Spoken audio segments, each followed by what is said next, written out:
Yo, what's going on? This is Man Royalty. We're here today, And I'm the sensual genius, and welcome to another episode of the Royal Genius Podcast. where we take a look at things affecting the Black community from a sociological and psychological lens. Plus, we always keep it real. Today, Today. we are going to discuss good and bad traits that we got from our parents, right? Off of Mm-hmm. us off structure. We're not going to use the structure today. The only thing we're going to do is the what would you do segment later on. We have William with us today. How are Going you on, doing, everybody? William? I'm doing all right. Can't That's complain. that's great. So how we gonna Live do and this? We gonna talk about what good traits first, bad traits second, or just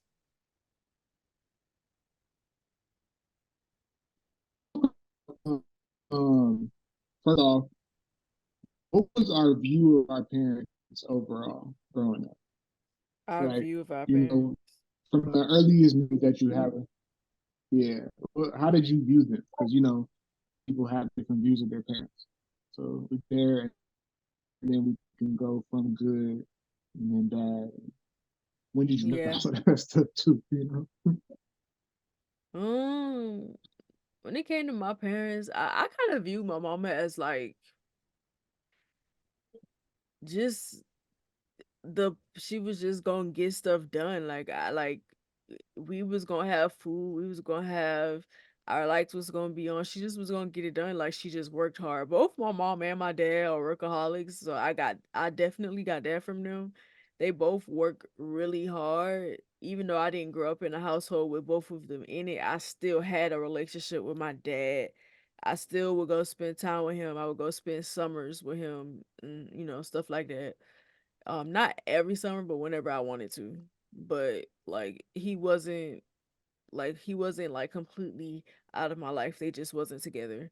But my view of my mom, like she just like made sure she got things done. Like I never really worried about whether I was gonna have this or that. And also, my mom also was the type of parent that kind of she like was honest with us about things like reality life, like things ain't always gonna work out.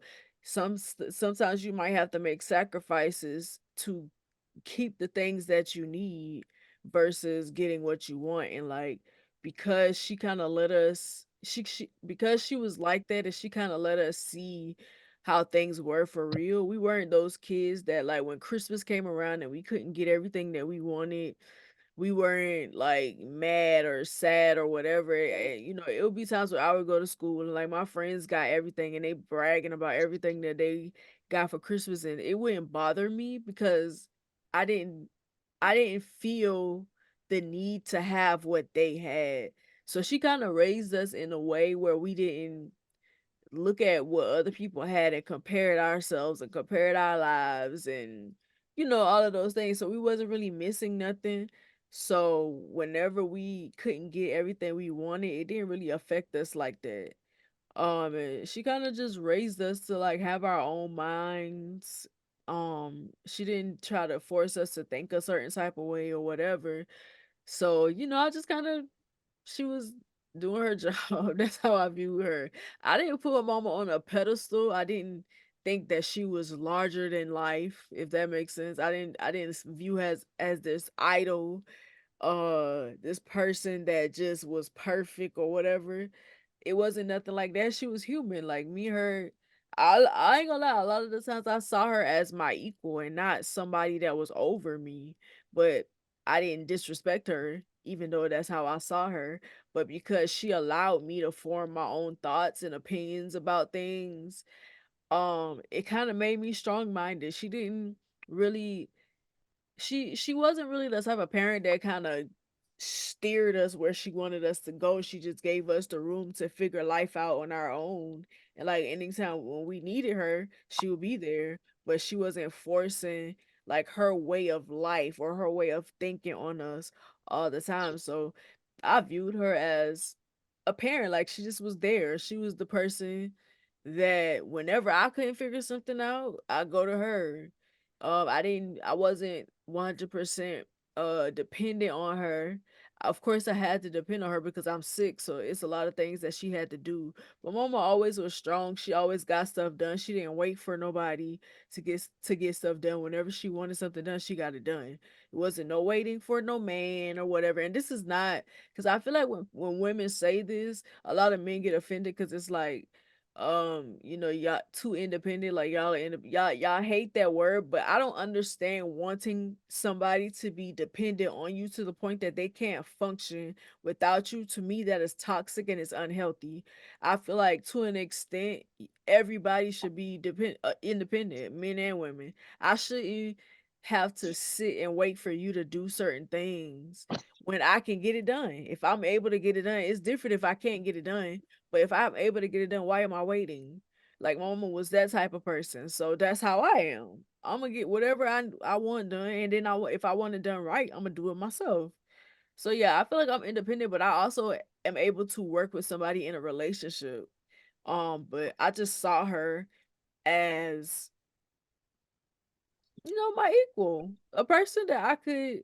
It took us a while to get to the point where I felt like. Well, I ain't gonna say. I feel like I always felt like that because it was her that had to get.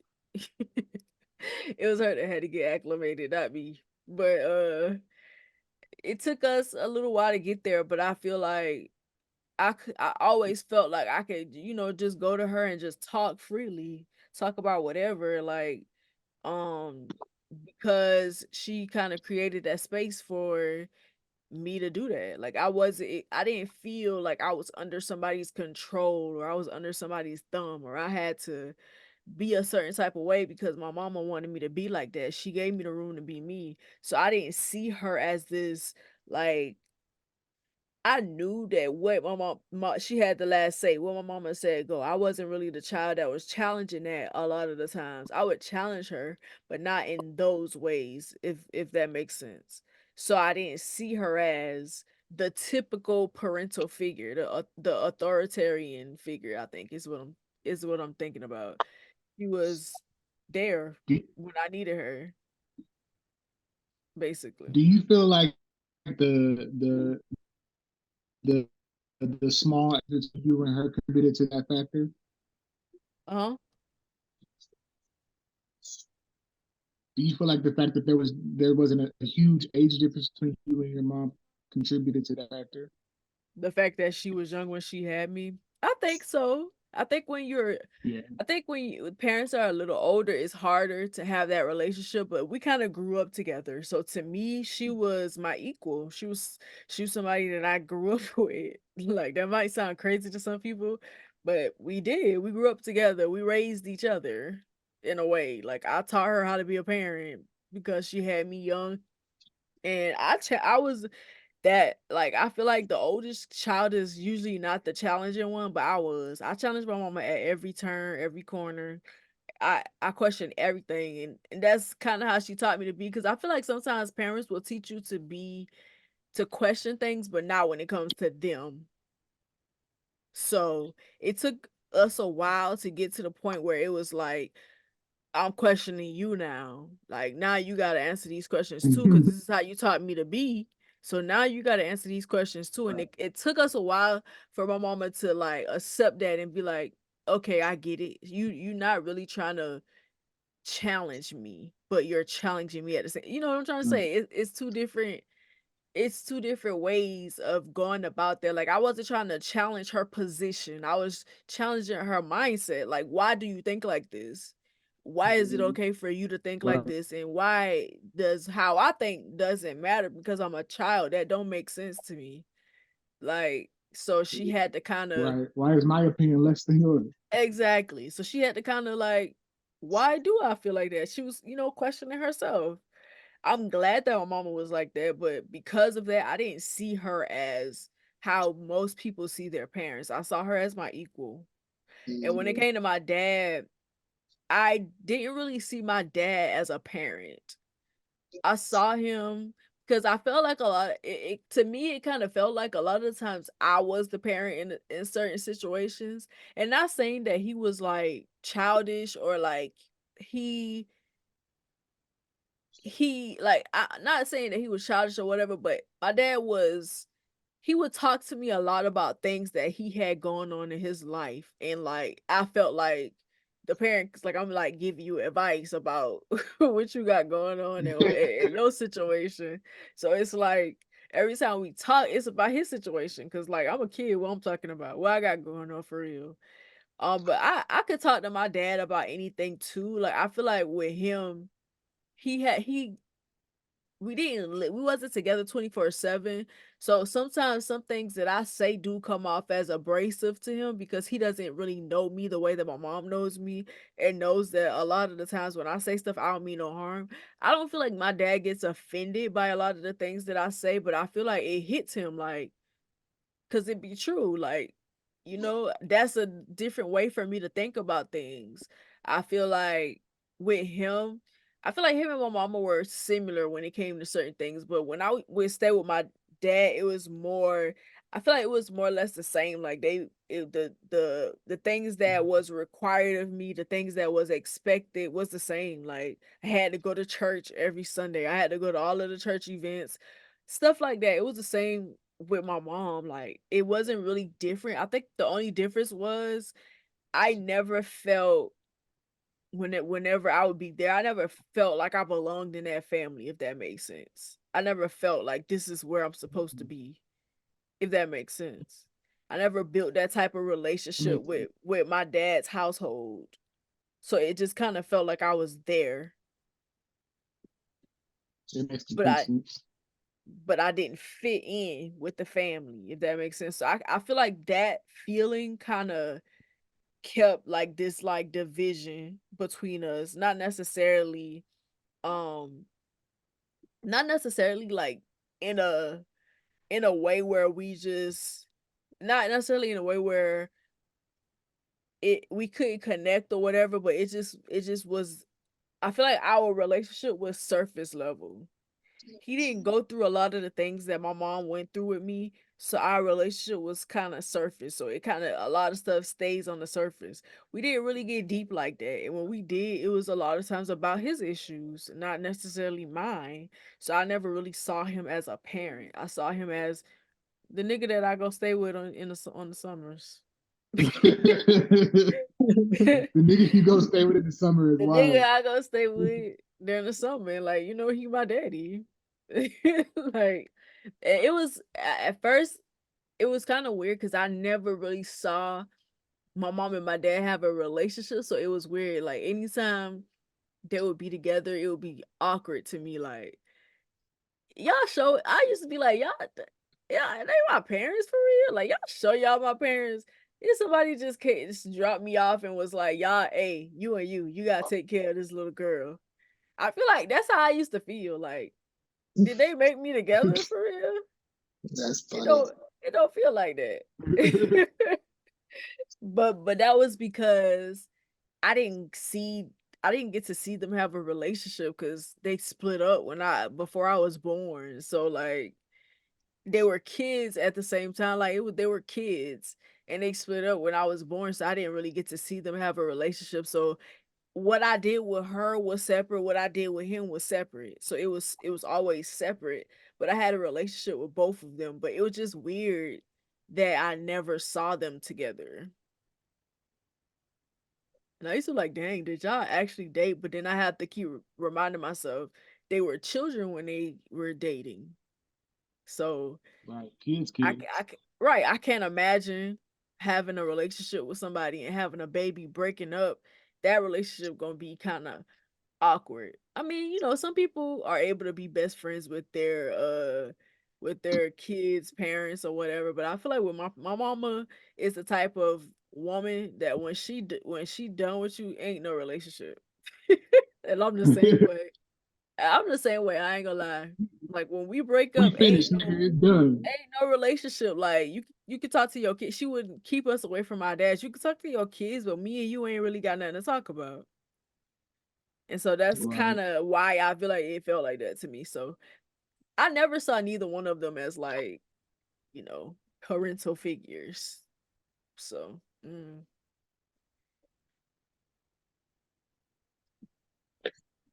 Cool. You can go next with him if you want to. All right, cool. So with my parents, there's a lot. So me and my mom, of course, we had like one of the best bonds that a kid and his mother could have. Like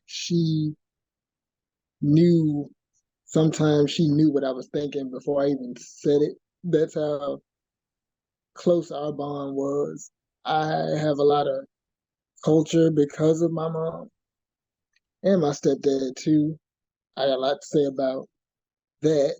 But as far as my mom, she was literally my favorite person in the whole world. So we just clicked. Like, I was a certified mama's boy. If there was a picture of a mama's boy in the dictionary, it would be my picture. It'd be a picture of me and my mom. Like, she literally was one of my best friends. Like, we didn't have the equal to each other relationship. Like, she was literally my mom. Like, like whatever she said went. Like, I didn't challenge her a lot because my mother was strong, like a very strong woman. She's a little woman, but there was a lot of power behind that little woman. So there was no challenging her. Like, she grew up with the type of parents where what they said went. You had the whole yes ma'am, no ma'am, yes sir, no sir upbringing for her and her sisters and brothers. So that's how she raised me and my sister. But with that, there was a lot of fun behind it. Like, as far as the type of music that I love today, especially R&B music, is because of her. Um, like people like Anita Baker, um, number one Anita Baker, Tina Marie, like, um,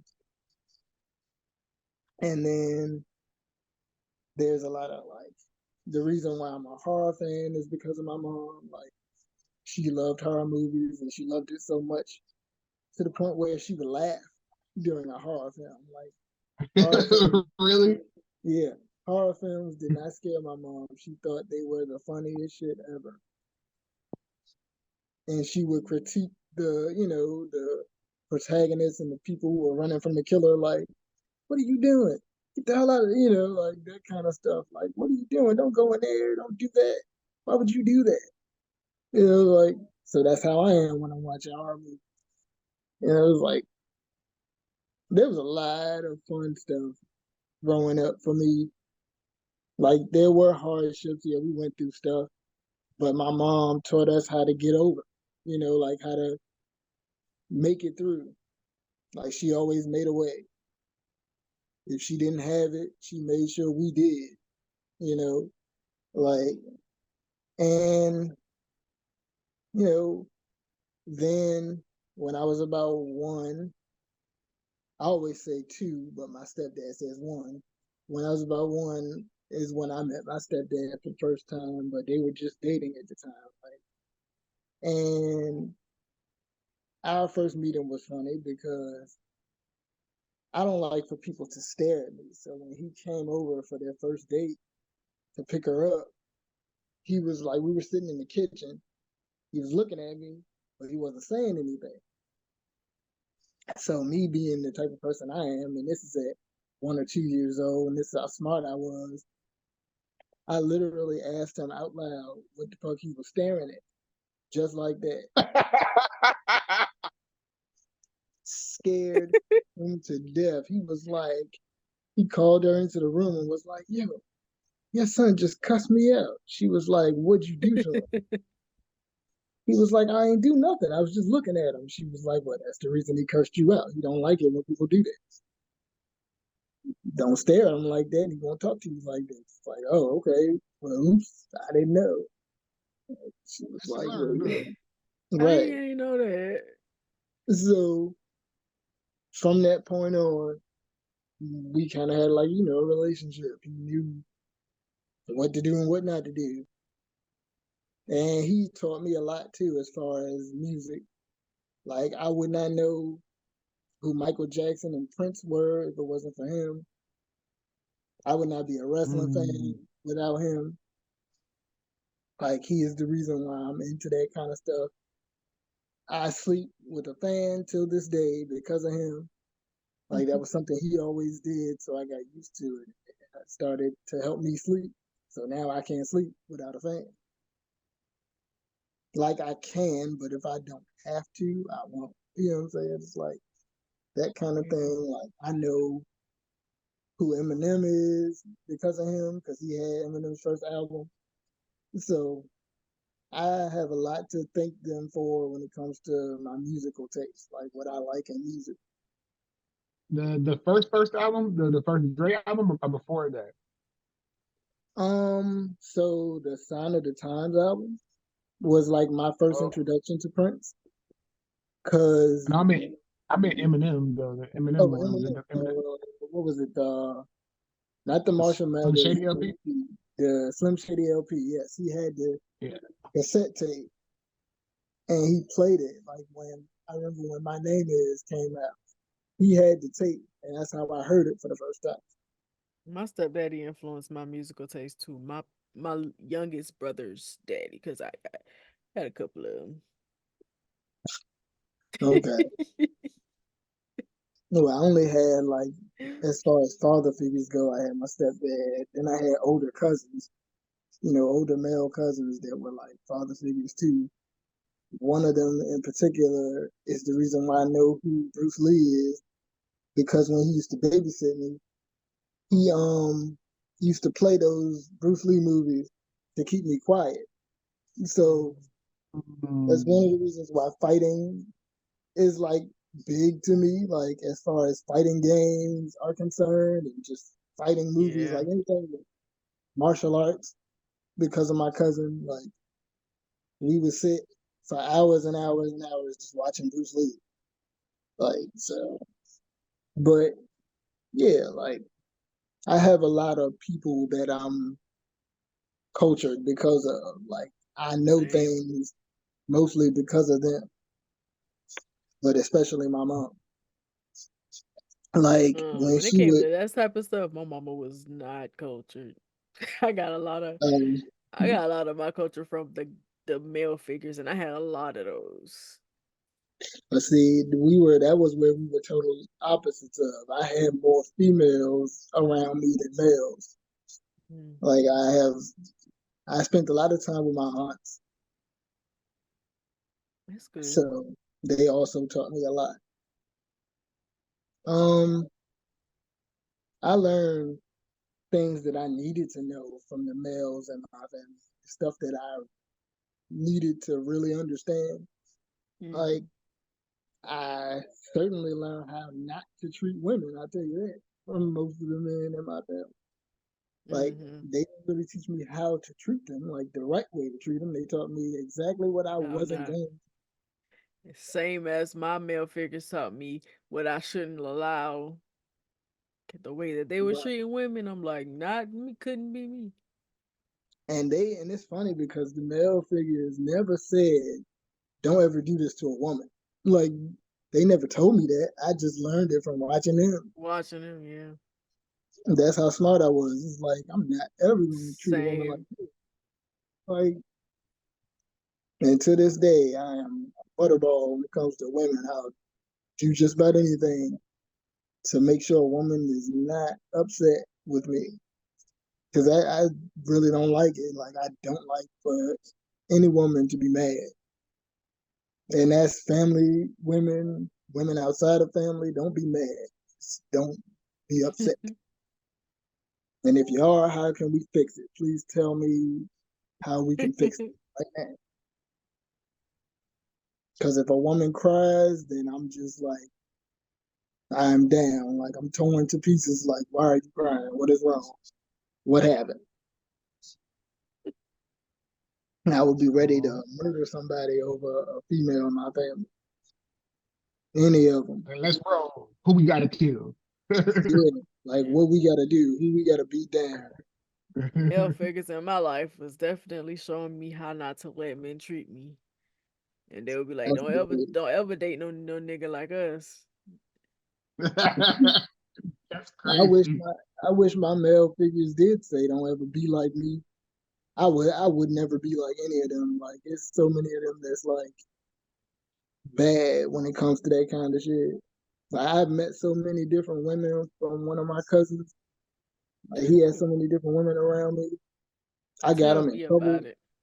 I got him in trouble with one time. He had he had his wife today around, and another one of his girls left like movie or something at the house, and she was just like sitting on the bed, and the other girl was there, and she was like, "Where'd this movie come from? Whose tape is this?" And I'm sitting there, and I ain't know I wasn't supposed to do that. I said, "That's so and so's tape," and I said the other his wife today's name to the other girl.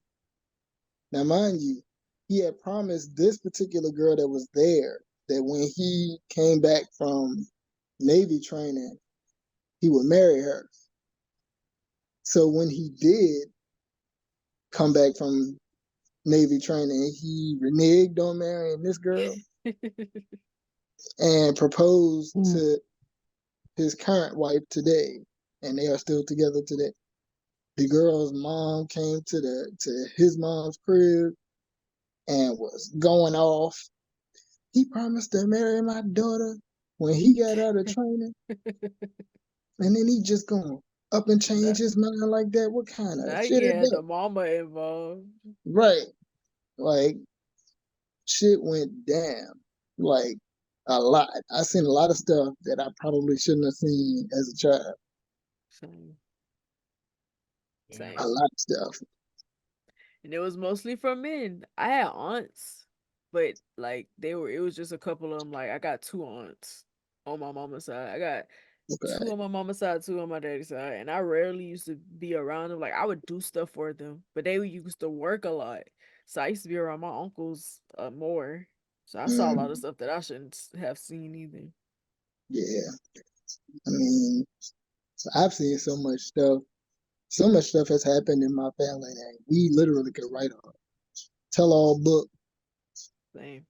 and it would be like a bestseller. Like, cause it's so much. Like, Damn. like my aunts and my mom had stories for days about their dad and their mom. So growing up for them, most of their life they were in like foster care because one, my grandmother and my granddad were separated, but they never divorced. So they were always married. They just didn't live in the same house a lot of the time. So it was a point where with my mom and her sisters and brothers, they lived with their dad and their grandma. So for years of their life, they thought their grandmother was their mom. They didn't meet my mother didn't meet my actual grandma until she was 9. Dang. Ooh, damn. And my grandmother is full-blooded Filipino. So when my mother saw her for the first time, she questioned whether or not that was her mother. You know what I'm saying? Like her words were, "That white lady ain't my mom." She thought she was white. She didn't know anything about like Filipino, Spanish, none of that type of stuff. You know, so I mean, in the long run, of course, they got used to living with her when they had to. Yeah. Um, and they grew up in Southside Jamaica, Queens. That's where they were, like most of their life until they got older. Then most of them moved out here. Like right now, I only have one aunt and uncle that live in New York still, and those are the youngest of the family. They still live out there. Oh shit. And my uncle, he stayed with my grandmother until she passed, which was last year. Um, but yeah, and that my youngest aunt was the aunt who I was staying with when I was in New York recently. She and when we talk about that aunt, she is like my favorite aunt. Like we have a giant bond that I That's was cute. always aware of, but it's even deeper now because I'm older and I can Mm. actually hang out with. Like I used to be so envious of my oldest cousins that used to be able to go out and hang out with her and go partying with her and smoke with her and all that. And I can do that now. So, I was enjoying my time in New You're York. kicking out. I was loving it. She was feeding me like my grandma used to. And that's really what I got from being with her this past month or past, December and November. Like she really does cook like my grandmother every day almost. Cook like a Mm. full meal for just us. So yeah,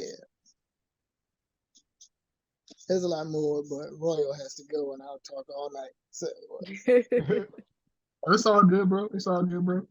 Um, so for me growing up, my first impression of my parents were that they were larger than life.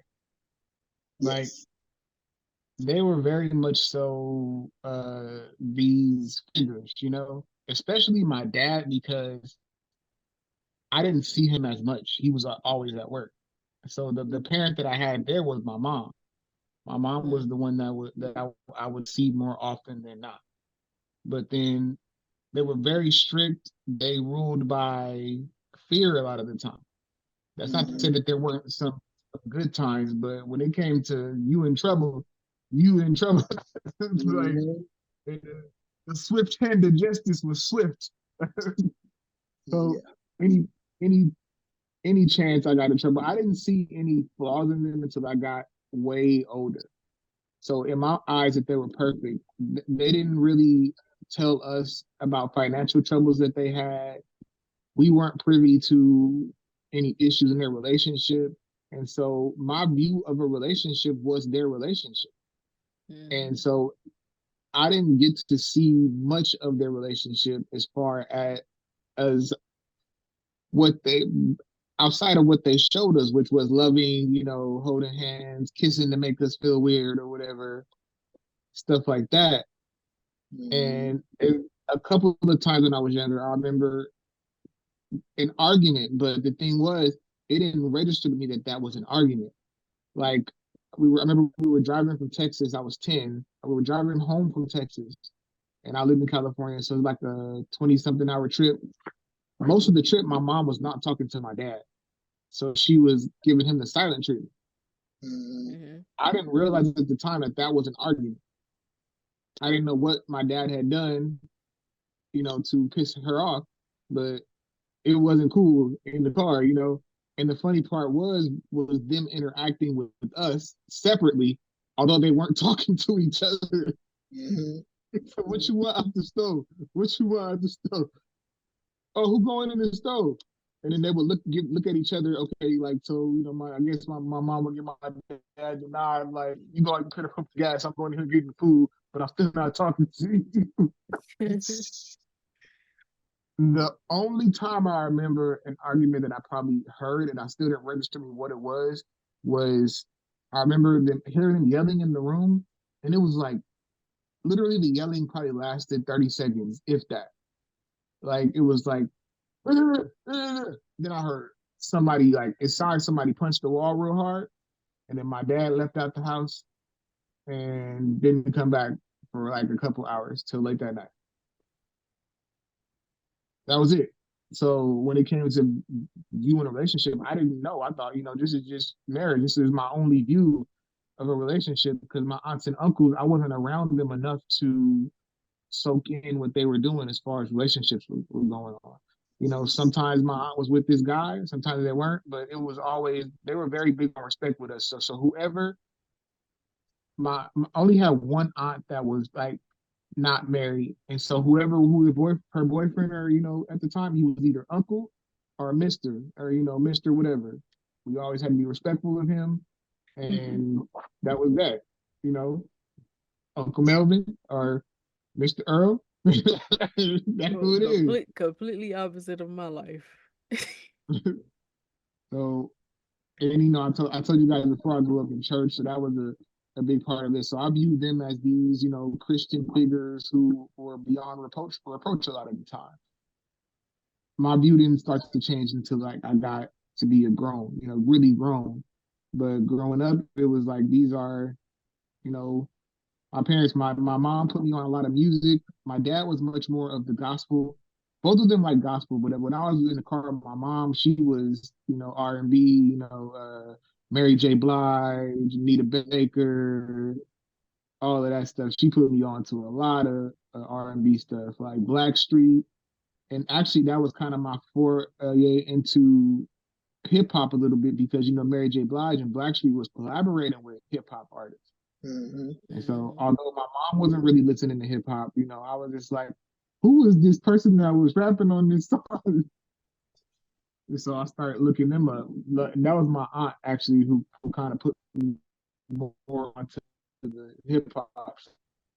But as far as my view of them, it was just like they were just bigger than me as far as better people than, better people that I thought they were perfect a lot of the time. Mm-hmm. They didn't make mistakes, because I didn't get apologies from them like that, And even if I felt like I had been wrong, I was a lot of times convinced that I was wrong instead of them being wrong. Mm-hmm. My father was the doled out the punishment more than my mom did. When my mom did, you could tell it hurt her. So I got like probably two whoopings from my mom, and both times you could tell it. It felt like it hurt her more than it hurt me. Yeah. Yeah. She was sitting there like tell me to bite down on the bed. My dad came in there. He talked to me for 5 seconds and pull your pants down and whoop, and I'm like, oh, I ain't gonna care because he go to town. But my mom, those whoopings was, over and done real quick. Pull your pants She down. It's she be walking crazy. out the room like she. Oh yeah, my dad said, pull your pants down. I ain't trying to mess up the good that has got you. My mama used to do that to my I think I brother. wasn't. Like she I would think be I like wasn't aware of this. he would be about to wash. She would beat him like that. Her beans would come out of nowhere, bro. There was no warning. Like you could be just chilling and she would just come with the belt or whatever and just start beating you. That's funny. I feel like I wasn't aware of the struggle sometimes because they really kept us separate, like stay in the child's place type of thing. Mm. So each one time they came to borrow money from me, it talked to me because they had those old 5 gallon containers filled with change, 5 gallon water containers filled with change, and that's supposed to be our college funds. And I remember one day we were living in the hood, and this is probably one of the last memories that we moved out of that area because somebody had crashed into my dad's truck outside of our house. Like it woke us up, like boom, just like a big old explosion. They had ran right into his truck right in front of the house. And then the next day it was like, oh snaps, like what they gonna do? And my dad had to ride his bike to work, which his job now I realize now was not close. So riding his bike in LA, 20 minutes away, like that was not a good thing. So a couple days later, uh, my parents came to me and was like, can we borrow some money out of your college fund to get you that a car? And I'm like, why y'all asking me? That ain't my money. It didn't click to me that was my money. And they said, well, we're gonna get you a new Sega out of it. And I was just like, all I heard was new Sega. Yes. Right. That's all you needed. New Sega, yes. I didn't care about that. My honestly, I didn't even need a new Sega. I just heard new, and I was like, yeah. Like I said, my view of them was that they were perfect in a way until I was grown. Mhm. Hmm.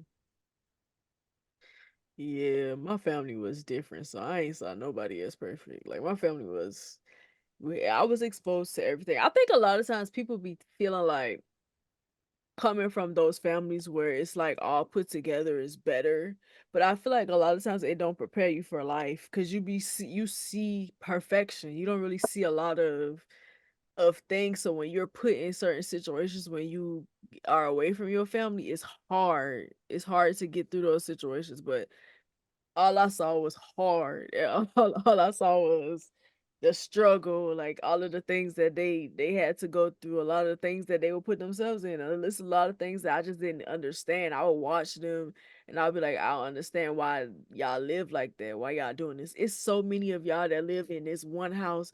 Why don't y'all got this? Why don't y'all got that? Whatever, whatever. I still feel like that because it's still the same way.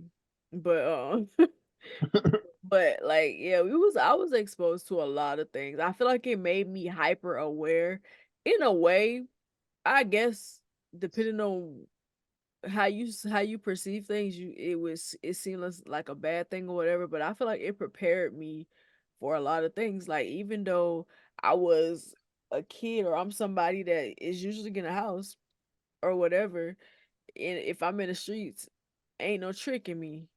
Ain't no getting over on me or whatever just because you feel like, to a lot of people I might come across as green, but I'm not. Yeah. Right. The thing with me, uh, that I realized after there was a lot of things going on with my aunts and uncles and cousins and stuff like that. My parents kept me so sheltered from it that I didn't know. My cousins had a fear of my mom, and Hmm. that's crazy because she was the youngest aunt. But Mm, they had a legitimate fear of her, so they didn't bring nothing around me to the point where I had cousins that was Crips, and I didn't know what a Crip was until I was a teenager. I didn't know that they was. I knew that in my mind, I knew that they was bad, quote unquote bad, but I didn't understand why they were bad. And I was a little bit mm, older, and I'm like, oh, they gangbang. My cousin mm. went to drive by. Like they were really out there, finding out different things. My aunt going through stuff. So like, I feel like it was a detriment to me a lot that I was a lot of what was hidden from them. So I had this view of them, but when I only saw them sometimes, especially when we moved when I was like 11, I was away from everybody. We were far away from the family. I think my mama felt You like she free? kept us away. Yeah, it was like lagging a little bit. I feel like my mama felt like she kept us away from a lot of that stuff. And maybe my brothers don't remember a lot of things, but I was too smart for you to keep anything away from me. I was just too smart, too self-aware, too aware. I was hyper aware of everything. And it was a lot of stuff that I just kind of knew that was good or bad, or I kind of just knew what things were without anybody telling me anything. Like I didn't really had to get crash course in this is what this is what that is. I just kind of knew. I don't ask me. I don't feel like maybe somebody just placed me here, but with the mindset that I had, but I just knew a lot of things without anybody teaching me what it was or telling me what it was. I just would just sit back and look at the way people moved and Mm. just kind of knew. Right. Yeah. I, I mean, for me, it was kind of like, nothing was perfect by any means. Like, yeah, I ain't never want for nothing. You know what I'm saying? Like, it was never a point where I felt like I didn't have what I wanted or needed.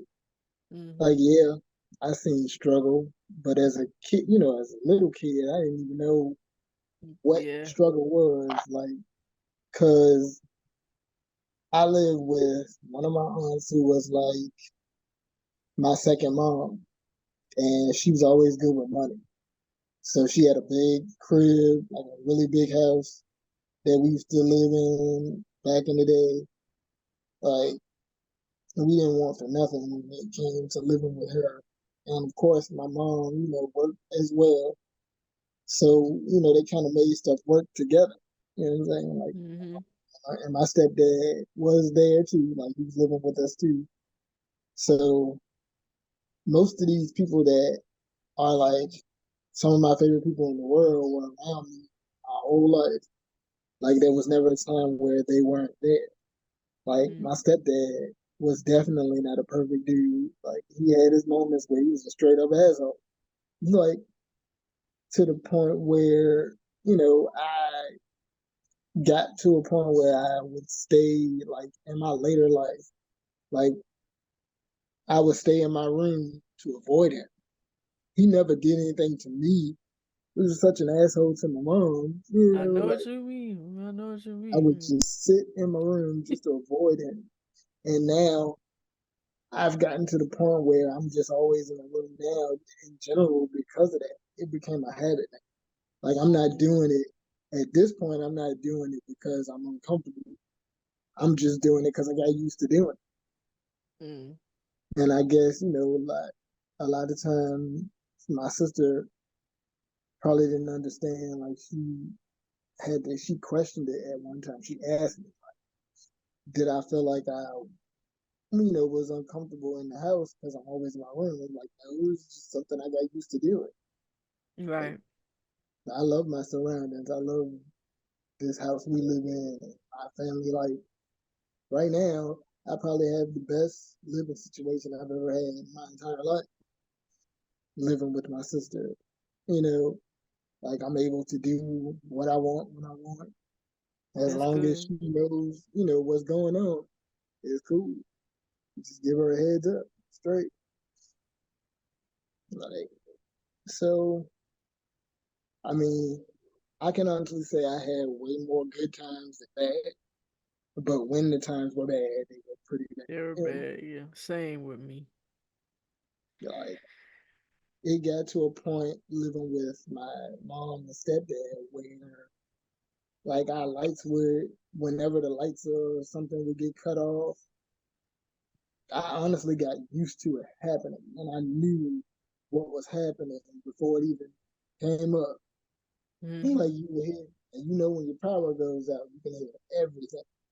Mm-hmm. Like, every single Mm-hmm. noise that there is to hear, you will hear when the power is out.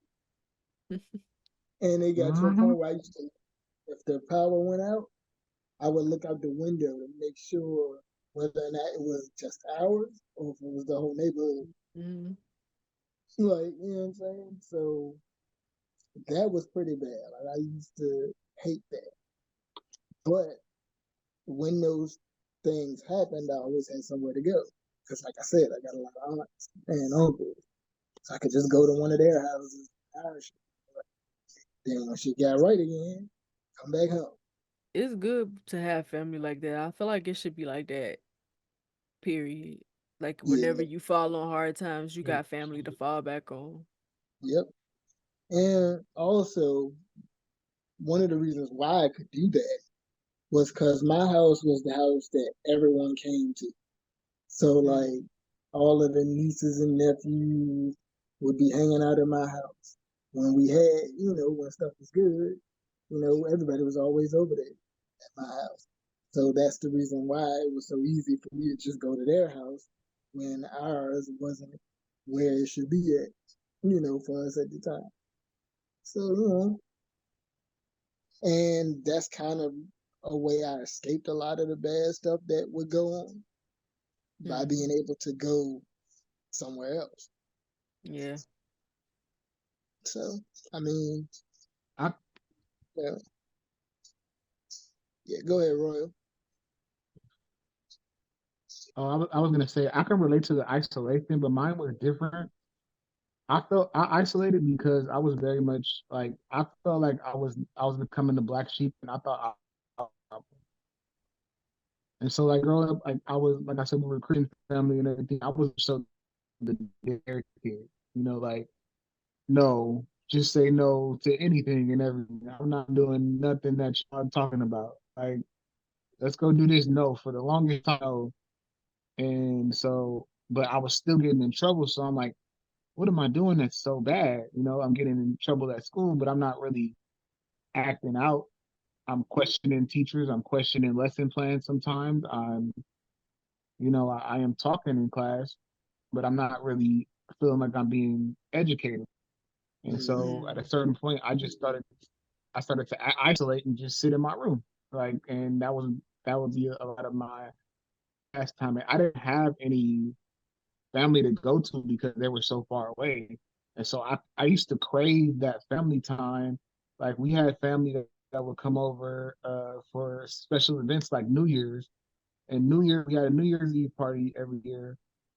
And I would crave for them to come over because I'd be alone a lot of the Mm-hmm. time. Or it was just me and my sister. And so I craved to have that. But so my family was not close by enough. So like my cousins and I, like we're not really that close. My older cousins are closer because they had a little bit of a different lifestyle before. But my mom and dad was like, "Oh, we out of here. we out of LA," and they moved an hour and a half away, and we lived somewhere where people just wasn't going to pop up because people wasn't driving out there like that. They Mm-hmm. would come out to our house. Y'all live in the middle of nowhere. It took Our forever house to was get out like here. our house was like the go-to spot for the kids, and like my grandma house was like the go-to for the adults, so it would be separate. They would split up anytime we would have anything or anytime there was something going on. The adults would be at my grandma house and the kids would be at our house.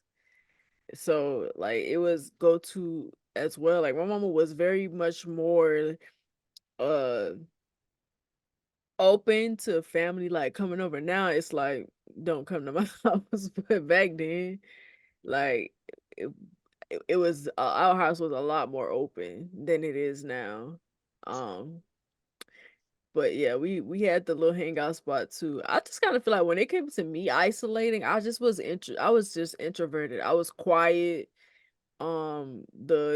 The one that really didn't talk that much or whatever. So anything I say would be like amazing to my family. Like whenever I would say something and they would be like, bro, you so wise, like you so smart, you so this, you so that, like everything I say, because I'm quiet, so you don't really know what I'm thinking. And then I start talking and you like, oh, you really smart. I'm Like you out there really like know with what you're that talking about. sage wisdom. Mm-hmm. So, what are some traits that you guys feel like you? Let's go with the good ones first. Some good traits that you got from your parents that you still kind of use today. All right, well, I'll start. Um, Definitely how to survive, like how to make it work, like throughout any situation, how to get through it, make it work, make the best out of everything. That's one thing I learned from my mom. She taught us that no matter what the situation is, you can come through it. You can make it through it, no matter what it is. Like, so that's probably the biggest thing. Um, like I said before, my musical taste, my music culture, like that, very big because of my mother and my stepdad. Um, just culture in general, like everything I know is because of them. Hmm. So that's the biggest positive that I can say from my parents. For What about you, me, Boonie? it's hard working. Like both of my parents are hard workers, but I feel like that's good and bad. Yeah. But yeah, Very for much me, so. it's that hard working, like you said, knowing how to survive, knowing how to make the best out of any situation, knowing how to make, you know, also um being independent. I feel like both my mom and dad are pretty independent. They are like the people in the family that people look to for help.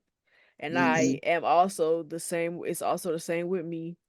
Um, my mom was very creative, so I got my creative side from my mom. I feel like I got my laid back personality from my dad, because I'm like he like to be out the way, like he ain't really want to be the center of attention, and I think I got that from him. My mama is very much, I want give me all the attention, like I'm here, I'm showing up or whatever. That she got that bubbly personality and she got so much energy, and I just feel like when it comes to like that part of my personality being laid back, I think I'm just like my dad. I'm cool headed like him, but I also can be hot tempered like my mama. I don't think my dad is hot tempered. But I think he's more so diplomatic.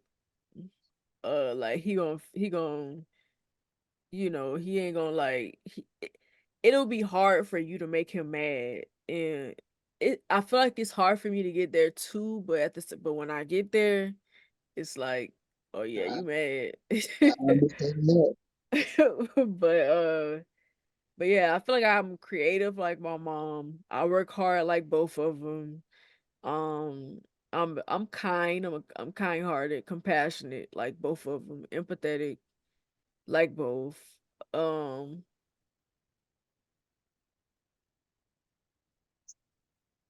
I think that's it when it comes to good traits and bad traits. I don't feel like I don't act a lot like my parents, but there are a little things that I got from them. But I think that's it. As far as good traits go for me, um, my view of the world as far as uh being open to talking to anybody, like of all cultures, being welcome into all cultures and understanding wanting to learn people's cultures instead of just, this is America, I actually like to learn about people, who they are. That was one thing because we were always accepting. We had exchange students from Japan and China growing up.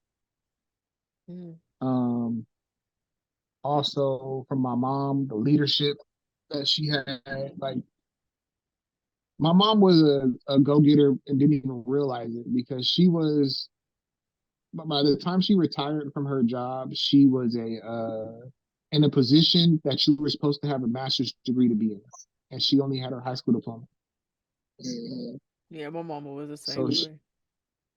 yeah, so she elevated and just kept elevating and kept elevating into the job to the point where it was overwhelming, the work. But she was a workaholic, but it was to a point where she over 4 departments, and it's just like, woo, snaps. Kind of same thing with my dad as well, going into his field and creating a program that the whole state ended up using. Um, uh, yeah, as far as the good traits go, yeah. And then I feel like I got my creativity from them as well. It's the difference was they didn't never really stepped into theirs like that. Mhm. Mhm. It was like theirs was a hobby, but I feel like our parents' generation was you have to go with the for sure money first. Yeah.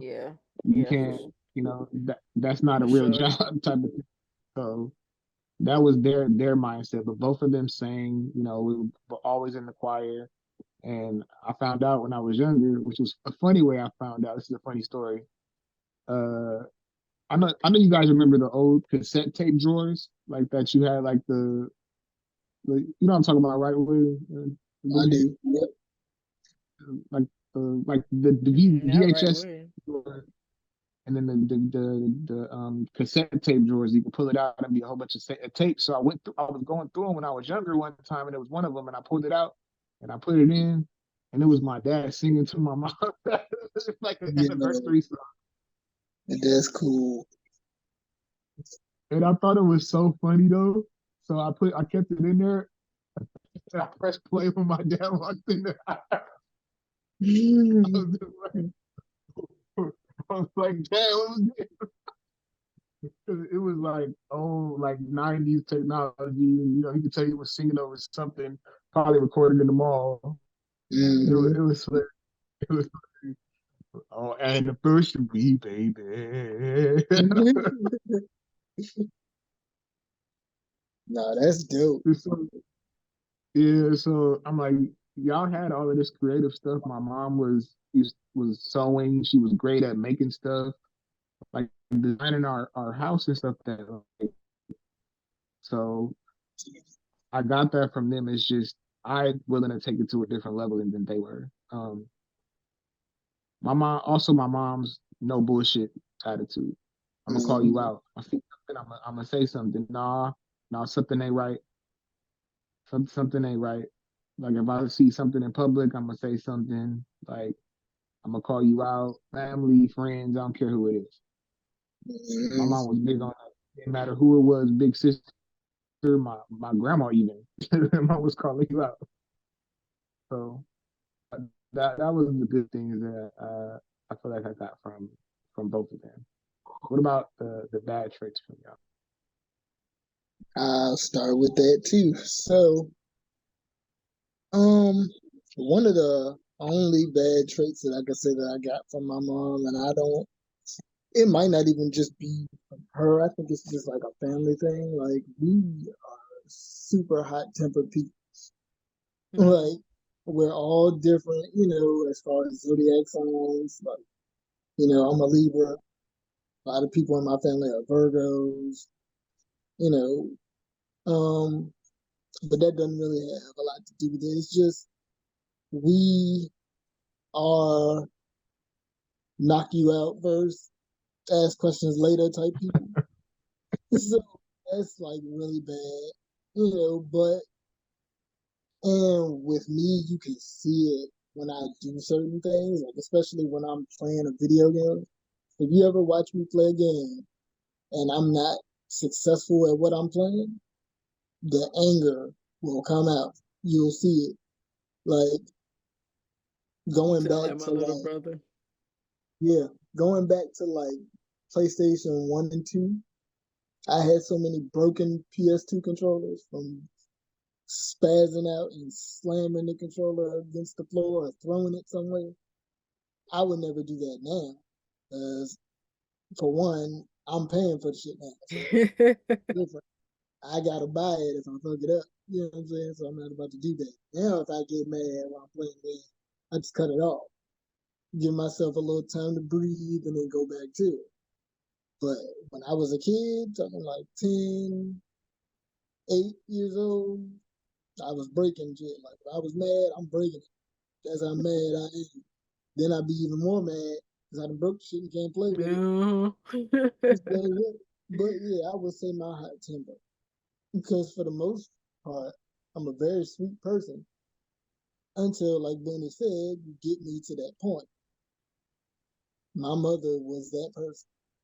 Mhm. And if y'all had ever met my mother, if y'all knew how tiny she was, like to see her literally turn into the Incredible Hulk when she's pissed, like, is one of those things where you wait for something, you're waiting for something to happen.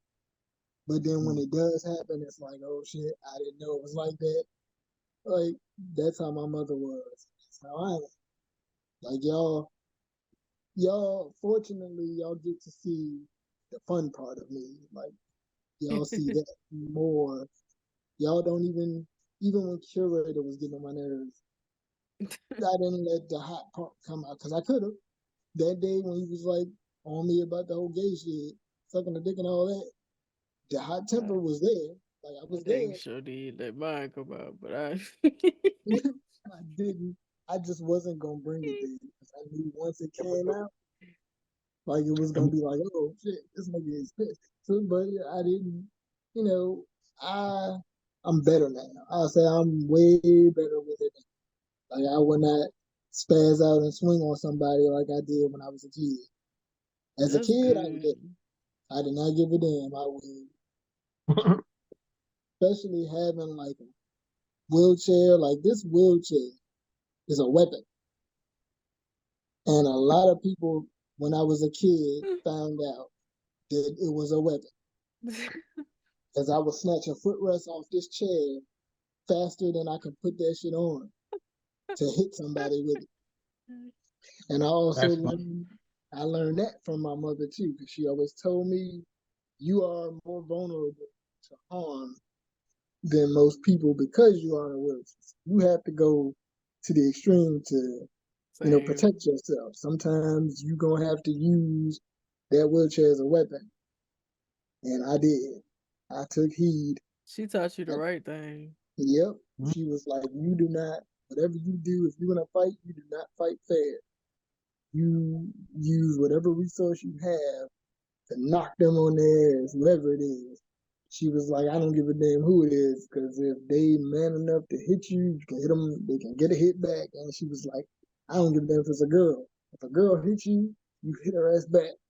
Like, don't do it just because you want to, though. She did tell me, I can't just be hitting people because I want to. Even though sometimes that didn't register. Like, if I got mad, I'm swinging. Like, which is why I don't do it now, because now I'm grown. So if I just haul Right. off with somebody now, I go to jail. You getting But as a locked kid, up. Exactly. yeah, as a kid, I could get away with it because it was just me and whoever I hit in the room at the time. Cause like I had, like I said, there's a lot of family, a lot of cousins. So me and my cousins would spend every summer together. When you have to stay around a person or people for too long of a time, your personalities are gonna clash. Mm-hmm. And I have a cousin now, like I would never put my hands on her now because we grown, it's different. But Mm-hmm. growing up as kids, that was the way we let each other know the other person wasn't playing. Don't mess with me right now. And then we start swinging. Like me and her would fight like Tom and Jerry. Like I don't even know to this day why we fought so much, except for the fact that we just have similar personalities. We were never gonna let the other one win. So that would Mm-hmm. turn into a physical altercation because neither one of us would shut up. So we would just get hotter and hotter until we had to throw hands. And we used to throw hands the whole summer. But then here's the stupid part. Here's the real dumb part about us doing that.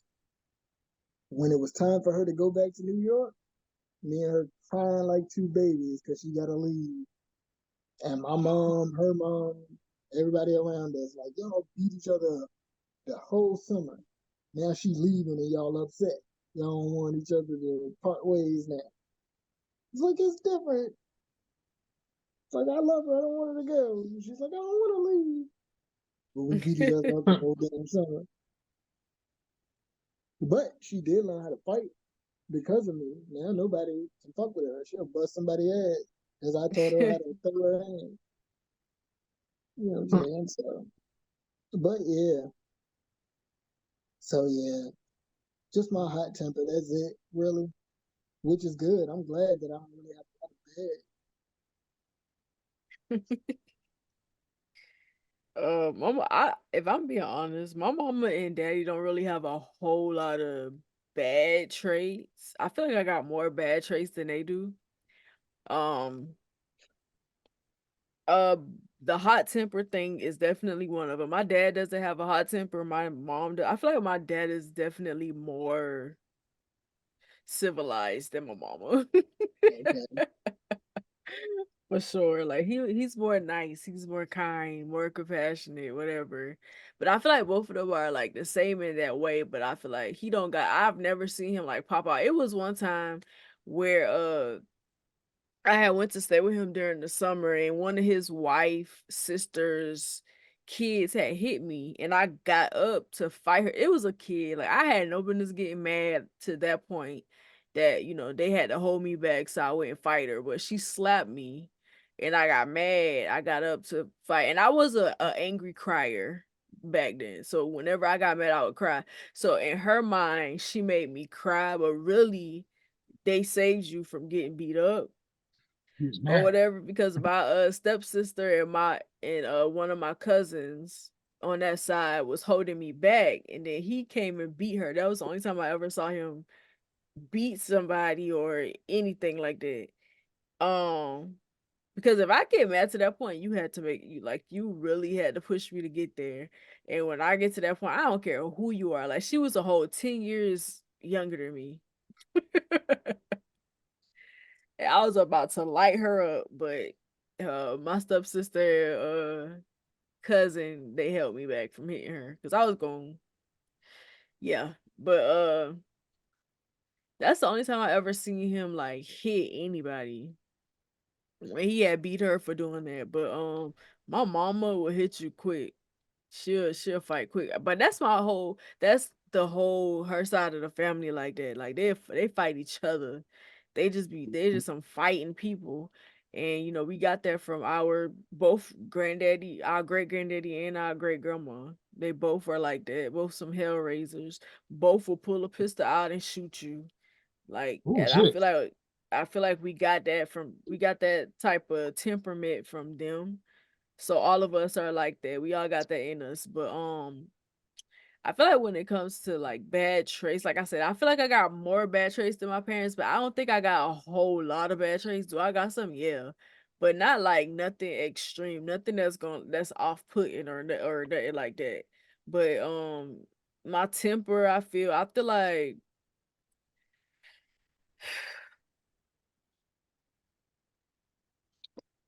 I guess because I don't feel like I'm like this no more. When I was younger, I used to think that I was smarter than everybody. I don't think that I'm smarter than everybody now. I think it's just that I see things different. Not necessarily I'm more intelligent or like I know more. I just have a different perspective. But when I was younger, I perceived that as being smarter than everybody. But You see the stupid. yeah, I used to think that people are stupid though. Even me sometimes. People are stupid. Um, and we use all kind of excuses for why we do things, but it just is you just dumb. but but yeah, my temper, I don't know. That's really because I feel like my mama and daddy are like nearly perfect people. Not perfect, but you know what I mean? Like they like the least problematic people that I've ever met in my life. I definitely am meaner than they are. And I wouldn't I feel like I'm not really mean. People perceive it as mean because they can't do what they want to me. But I have boundaries and I stick to my boundaries and I don't play about that. So I feel like people feel like I'm Mm, mean because I don't allow them to treat me a certain type of way. But I'll I'll say I'm mean. I don't care. I want people to think that's how I am. But yeah, I'm meaner. I feel like they give more chances than I would. I'm not giving you the many chances. My tolerance is lower than theirs is. Like they literally have like experience like people using them and stuff like that, and they will still like allow those people access. I ain't doing that. Like, will you do something to me that I don't like? You gotta go. It ain't no conversation. I don't care who you. It could be one of them. If one of them play with me the right way, I would cut them out of my life completely, and I would feel no type of way about it. But they wouldn't do that to me ever. But I would do it to them 100%, and they know that. But I feel like that. Like my tolerance is a lot lower. I'm more like when it comes to playing with me, I'm more strict about that. Um, like when it comes to my boundaries, I'm more strict about that too. I feel like I was about to say I feel like they got boundaries. I question it a lot if they do. I'm not gonna lie. I'm not gonna lie. I feel like my mama and daddy are just like too nice a lot of the times. My personality is completely different from theirs. Like I got some traits from them, but when it comes to like how I think, the way I perceive things, and a lot of things like that, it's completely different from theirs. Um, but we agree. Me and my mama agree on most things. I feel like with my daddy, I don't really get deep with him like that, so I don't really know what his thought process is. I just feel like my daddy is a simple man. Like he pays attention to his essentials, the things that he needs, and that's all he really cares about. It's nothing more than that. Like I feel like I'm more ambitious than they are. I'm more of a dreamer than they are. I feel like my mama has learned to be that way because of me, because of seeing me do a lot of the things that I do or whatever. So she kind of, you know, has learned to like do things, like turn a lot of the things that she's good at into businesses and stuff like that. I feel like she's learned a lot of that from me or whatever. But I feel like before, like whenever I became an adult and I started doing a bunch of the stuff that I do, they were very much, all they cared about was their essentials, like what they needed, and nothing else really mattered. It was cool. Like my mama didn't really care about traveling like that, but I feel like now she is more likely to do it because of me. Like, because I'm complaining. Why don't we ever go nowhere, bro? Every time I go somewhere, it's with my daddy. Why I don't ever get to go experience nothing with you? Why don't we ever go nowhere? So Yeah, now, I get her to want to go different places and stuff like that. I feel like I'm just that kid that both of them needed to kind of like a mirror. Like, I'm a mirror for them. But I feel like I'm just completely different. So there are some traits that I got from them, but not a lot. When it comes to bad traits, I didn't get a lot of bad traits from them. I got traits that are perceived as bad, but in my mind they not bad because I be good. I'm straight. Like I'm straight, so it ain't bad to me. It's great. I'm straight. So Um,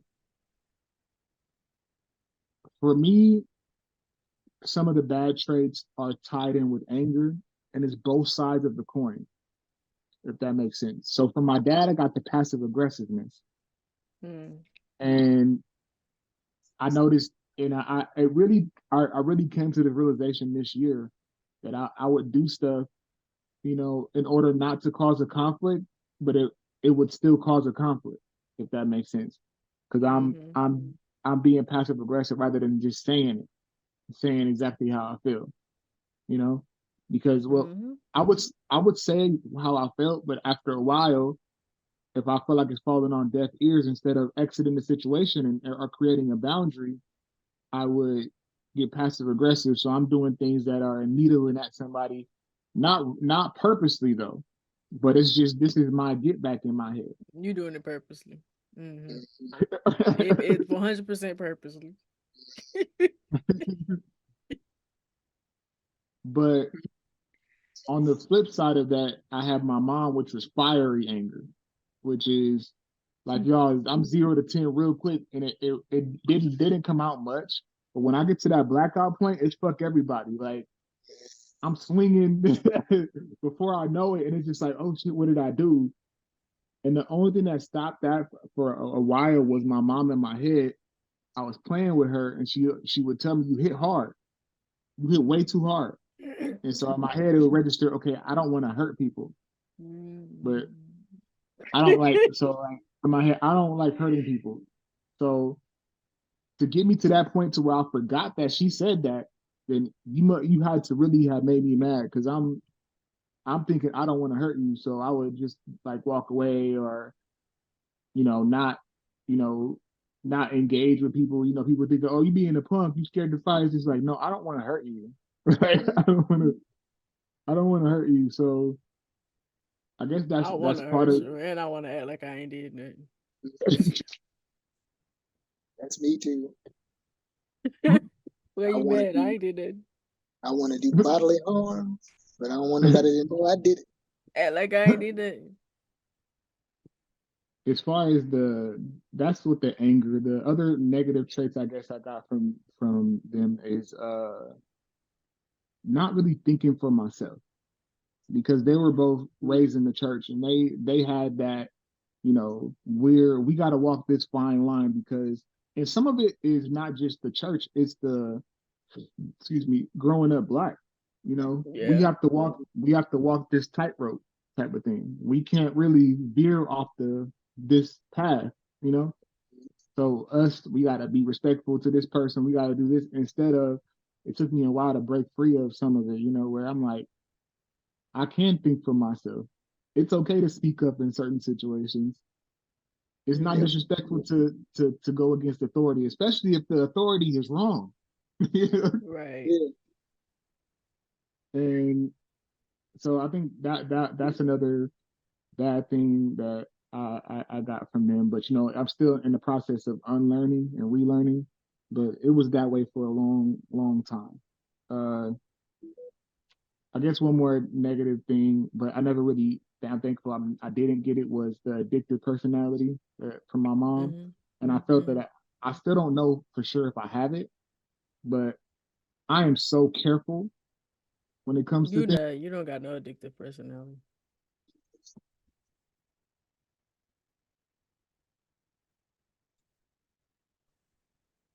Hold on, I got a call to interrupt you. Can you hear me?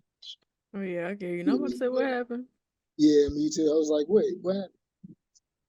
Uh, you said you feel like I don't have it. No, because if you can try not to be addicted to stuff, you ain't got no addictive personality. Ain't no Yeah, helping like that. yeah, I check myself with everything. Like Yeah. People sometimes it's to my who got detriment. that ain't checking themselves. Yeah. I check myself with it with medicines, with even when I was a weed smoker. I've done addictive drugs and I was able to kick them without going to a thing.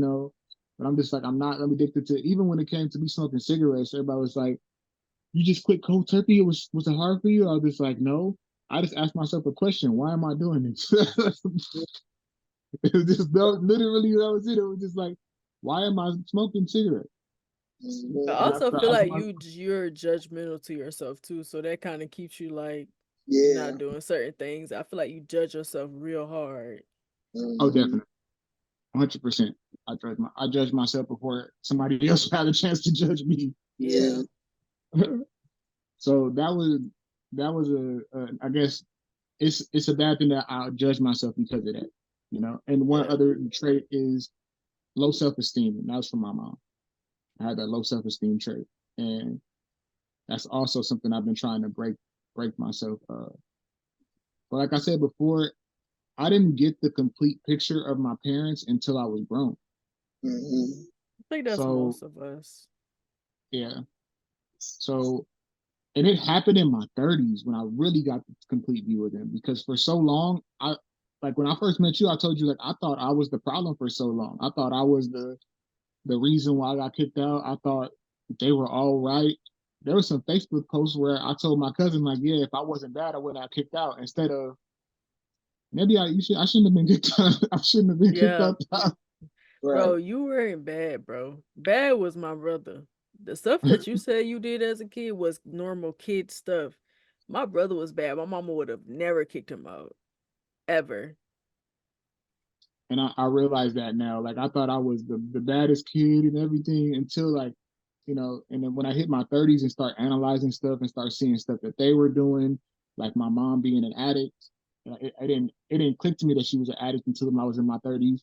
Even though I saw some of the addict activities, but to see her be a full-fledged addict, it was like, oh shit, this that was a big part for me, was this woman who I had held in such high regard for so long was weak, Yeah. and I didn't know it. Like I did not know that she not only struggled with self-esteem, but she struggled with alcoholism and addiction to pills and stuff like that. And my father as well. Like how could these strong, larger than life people to me when I was a kid be weak? That's what I was thinking in Mm, my head. And mm. then when they I split think up, it's like I I think it's good to see your parents like that though. Cause I feel like it takes them off of that pedestal. I feel like you should see your parents as people. People who right. struggle with stuff. Mhm. Yeah, I think that's uh, been a good thing for me because yesterday was the anniversary of my mom passing away, which is difficult. And every year though, I think about who she was, the good parts, and also the bad. Like I see her as the complete person that she was. Now Mm, she was not the perfect individual, but she was not the villain that some people try to paint her to be either.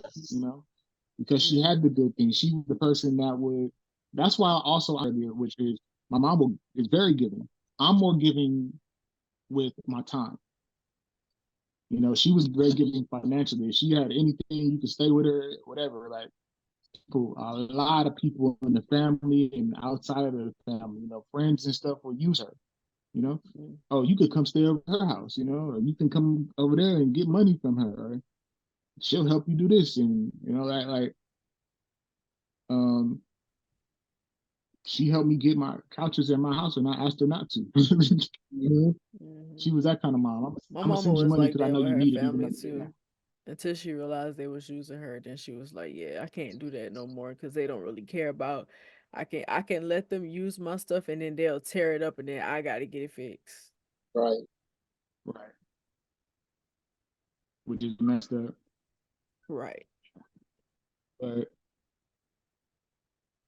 so it was, uh, I guess, a whole realization that hit me in my 30s. Especially, it happened like right like the years after that, the last 5 6 years. It was just like, oh damn, like I was thinking one thing, it wasn't the truth, even as far as relationships go. Like I was thinking, oh, people stay married, you're supposed to stay married, not realizing that some people are not meant to be together. Mm-hmm. And you know It's what's okay to dip crazy? I out. feel like my family are some um like they some serial monogamists, but I always looked at their relationships like it just seemed like they always had to be with somebody. Like they always married. Cause mama, cause I had a couple of stepdaddies, but my mama always been married. She ain't never been no somebody's girlfriend. She always the wife or whatever. But I don't think that that's good. That's always good too, just because you did it the right way. You got married. To me, they were serial monogamous. Like, why can't y'all just be by yourself and get yourselves together and then get in a relationship when you in a better space yourself? But I've Yeah. always saw them like that. They were always like getting married. They always had to be with somebody. So for me, it's like I don't want to be like that. I don't want to have to need to be almost need to be with somebody or else I don't really know how to function in life.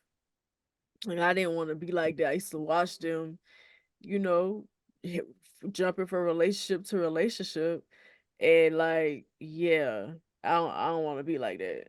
Mm-hmm. Doing it the right way by society standards. Yeah. Right, right.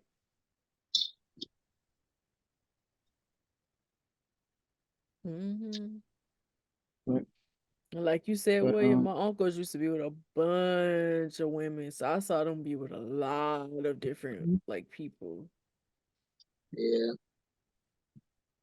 That was never fun to me. I hated Me neither. meeting different people all the time. Like, who is Me this? too. Now I to the was point that always, whenever they got somebody new, we don't even want to meet them. I don't care. mm-hmm. Because they get stuck in the family for whatever reason. People get so attached to my family and they be wanting to stay here, so they'll stay in those terrible relationships so they can stay in the family. And it's like y'all getting stuck, bro. These people ain't even good people. Why you here? Yeah. Now it was I can say that it wasn't really that. It was just like certain family members always had somebody new. Somebody It new. was like somebody Same. else.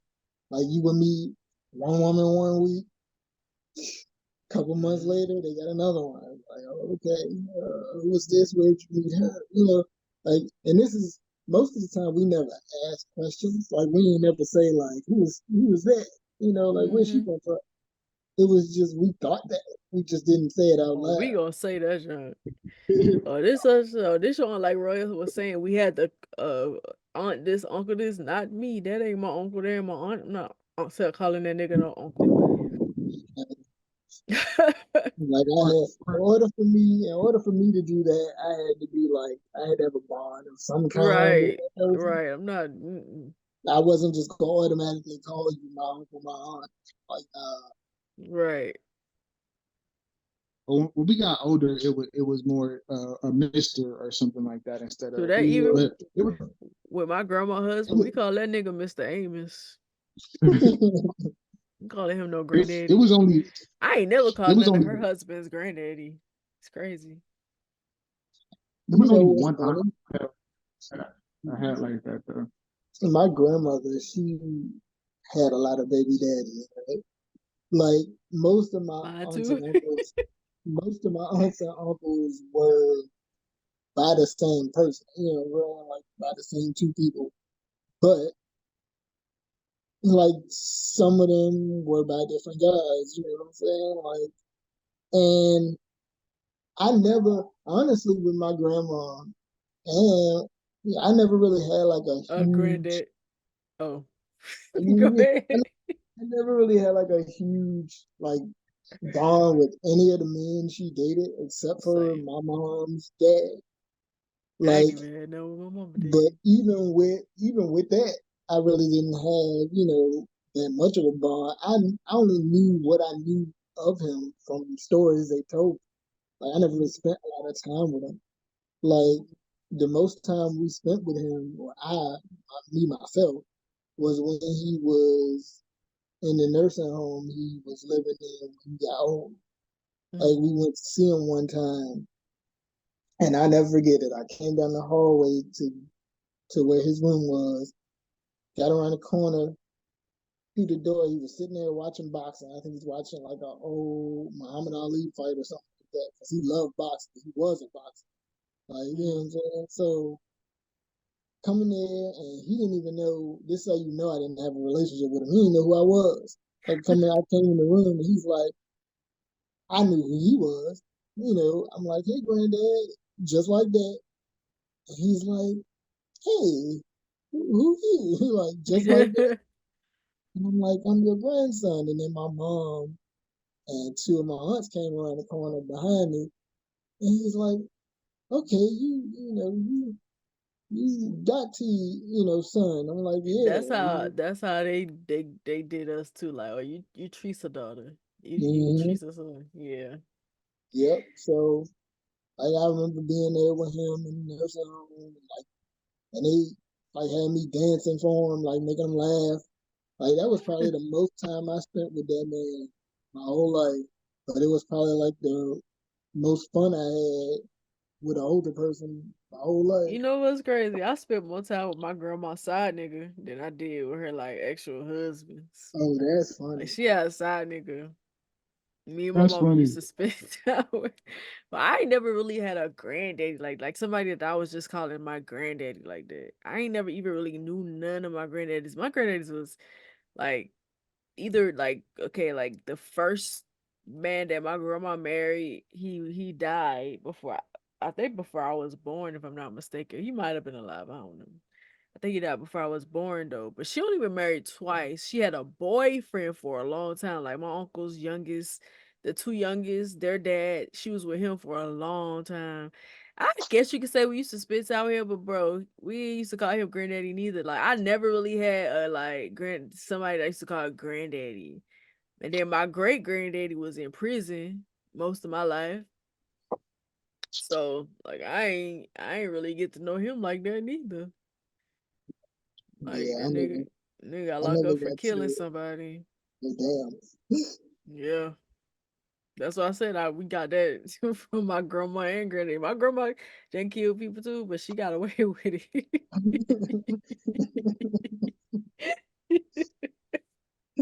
Don't say her name. Yeah, I yeah. I feel like y'all had bigger families than I did, so it was like more contained. And then, like I said, I can't. I found out all the drama after. The only people that would be brought around me were like my cousins dating somebody because they were all older than me. So Mhm. like I would get to see like their girlfriends or boyfriends or whatever, and then see somewhat of their relationship really. But like I said, my mom was so like strict that they were scared to do anything around me. So they was like, even if they argued, they would go outside. It Yeah. was like even when I got grown enough to like be around them, it took them a second to accept that I was grown. I'm like, I told Mhm. my cousin to pass me the blunt one time. He was like, "Your mama in the other room." Nigga, I'm True. 21. What are My you Yeah. family talking would still about? try to get us to do stuff. We would say no, but they would still try. Like my mama would fight them niggas and they still didn't care. They would still be like, hey, take a drink of this or smoke this, and we would just be like, no. And then like we get older, oh, I'm so proud of y'all, bro. I'm so happy y'all ain't turned out to be when y'all kept trying to push us to be like y'all. But you proud now, but you try to keep pushing it on us. Right. When I tell you I ain't do shit until I was grown, like I didn't do none of the shit that most 16-year-old, Me 15 year neither. old, 14, Me neither. anything that kids would have done at that age, I ain't do that. I I mean, did I it. drunk a little bit, but it would be like, it would be like I only drunk at like I had a sleepover when I was 16. I only drunk at that, and then like when I got 18, me and my cousin had a little stint where we used to drink. We just used to get together on the weekends and drink, and that didn't last long. But Yeah, that's it. That's all I did. Like I was literally a good kid. yeah. Everything I did, all of the shit that I wasn't supposed to do, I did that when I got old enough to actually do it. So it really didn't Yeah, matter. You know, like, yeah, same. and maybe To the that's point that because, even now, like if I was like get pregnant or something, people would be shocked. Like, bro, yeah, I didn't even know you was having sex. Bro, I'm about 40. Y'all tripping. yeah. And see, even stuff like that, I ain't do until I got old enough to actually be able to do it and understand what Same. I'm doing. Like, Same. like, and even then, when Yeah. I was doing that, it was because I had a living girlfriend. I want outside the house doing it. Like, I ain't go to nobody's house and smashing nobody outside of my crib. Like, if I was doing it, they knew I was doing it because I was doing it there at home. So, But you know what I realized talking to y'all? Like we were some good kids, for real. We were good yeah, kids. We were. We were some good we kids. was great compared to what people have today. Like, We definitely was good kids. Shoot, we some good adults and we ain't yeah. doing that now. Exactly. We ain't doing that Exactly. now. I ain't Bro, never been. I It's ain't never Saturday been. night and we podcast. Right. I Right. ain't, I've never actually been in a seriously, oh my God, I'm gonna get in trouble situation. Me Like, neither. ever. Me neither. Until I was grown. Like, I came home pissy drunk, grown. Came back home from home in my drawers because I threw up everywhere at a New Year's Eve party. Like, did it again in Atlanta. Got too drunk and threw up everywhere. Woke up with brand new clothes on in my cousin's house. Like, what the fuck happened? Total, total blackout mode. Don't remember none of it. It And still was then, with your family though. yeah, thank God. Because if I was out with some people I ain't know, that shit would have been horrible. But Yup. yeah, like, I didn't I didn't start exploring until like 18, 19 when I was homeless around the wrong people. And then mm, and then even then I didn't stay in it long enough to be like, I'm fully in this lifestyle. Just like I saw what they was about. I hung out with them for a little bit. I'm just like, this is all y'all do? Okay, Well, cool. I'm not. I don't think I that want to John do used to, yeah, it used to just be lame to it. me. Like, dang, this what mm, y'all do all day.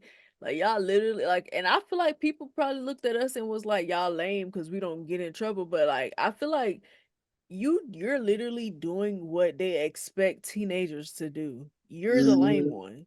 You're the one who's really following what everybody think that you're supposed to be doing, but I'm not. yeah, Like you really you to me you lame because you doing what you supposed to be doing, but I'm like over here chilling. Like I yep, ain't coming up, I ain't cutting no school with you to go get no meat from no nigga. yep. I ain't Like, doing none of that. and then I can also cater the fact that I ain't do none of that stuff to watching people do it on TV. Like, that Mm. used to work for me. Like, it used to make me not want to do certain shit because I would You see know what what? happened to them people. Yeah. Like, I don't want to Somebody do that. brought up, You somebody learn brought from up on other people's mistakes. Some people don't do that. They gotta keep making their own till they learn. Nope, I want that type of person. Me Like me, neither. I'm the there type was of person.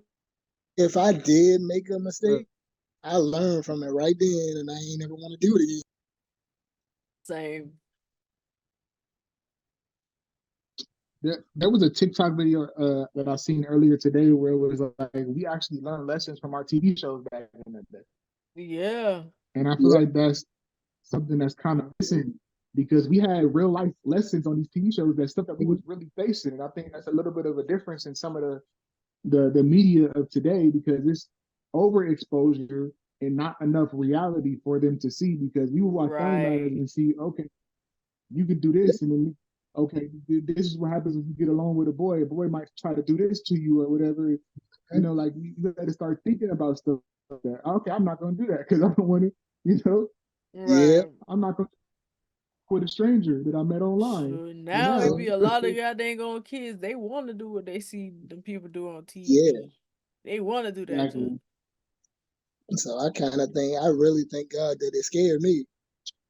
Like, it scared me to death. I ain't want to be a part of none of that. I just used to be sitting there like they dumb. I would never do nothing like that. Like Hmm. they stupid. Yep. Shoot. I People would think, be in situations like with my cousins and stuff with no adults around, and they would try to get me to do stuff, and they couldn't. And it would be like, "Bro, you lame. Like you so lame. You ain't want to do it." And I'm like, "Y'all lame. Like y'all sitting here." Like I remember I had went to stay with my uncle because I was babysitting his kids, and then I was there with two of my cousins, and like they literally was drinking beer in front of some niggas to impress them and was calling me lame because I like you literally drinking so these niggas can like you. These niggas is too old for y'all, number one. Number mhm, two, I'm not going out my way to do nothing to impress nobody. yeah, exactly. yep.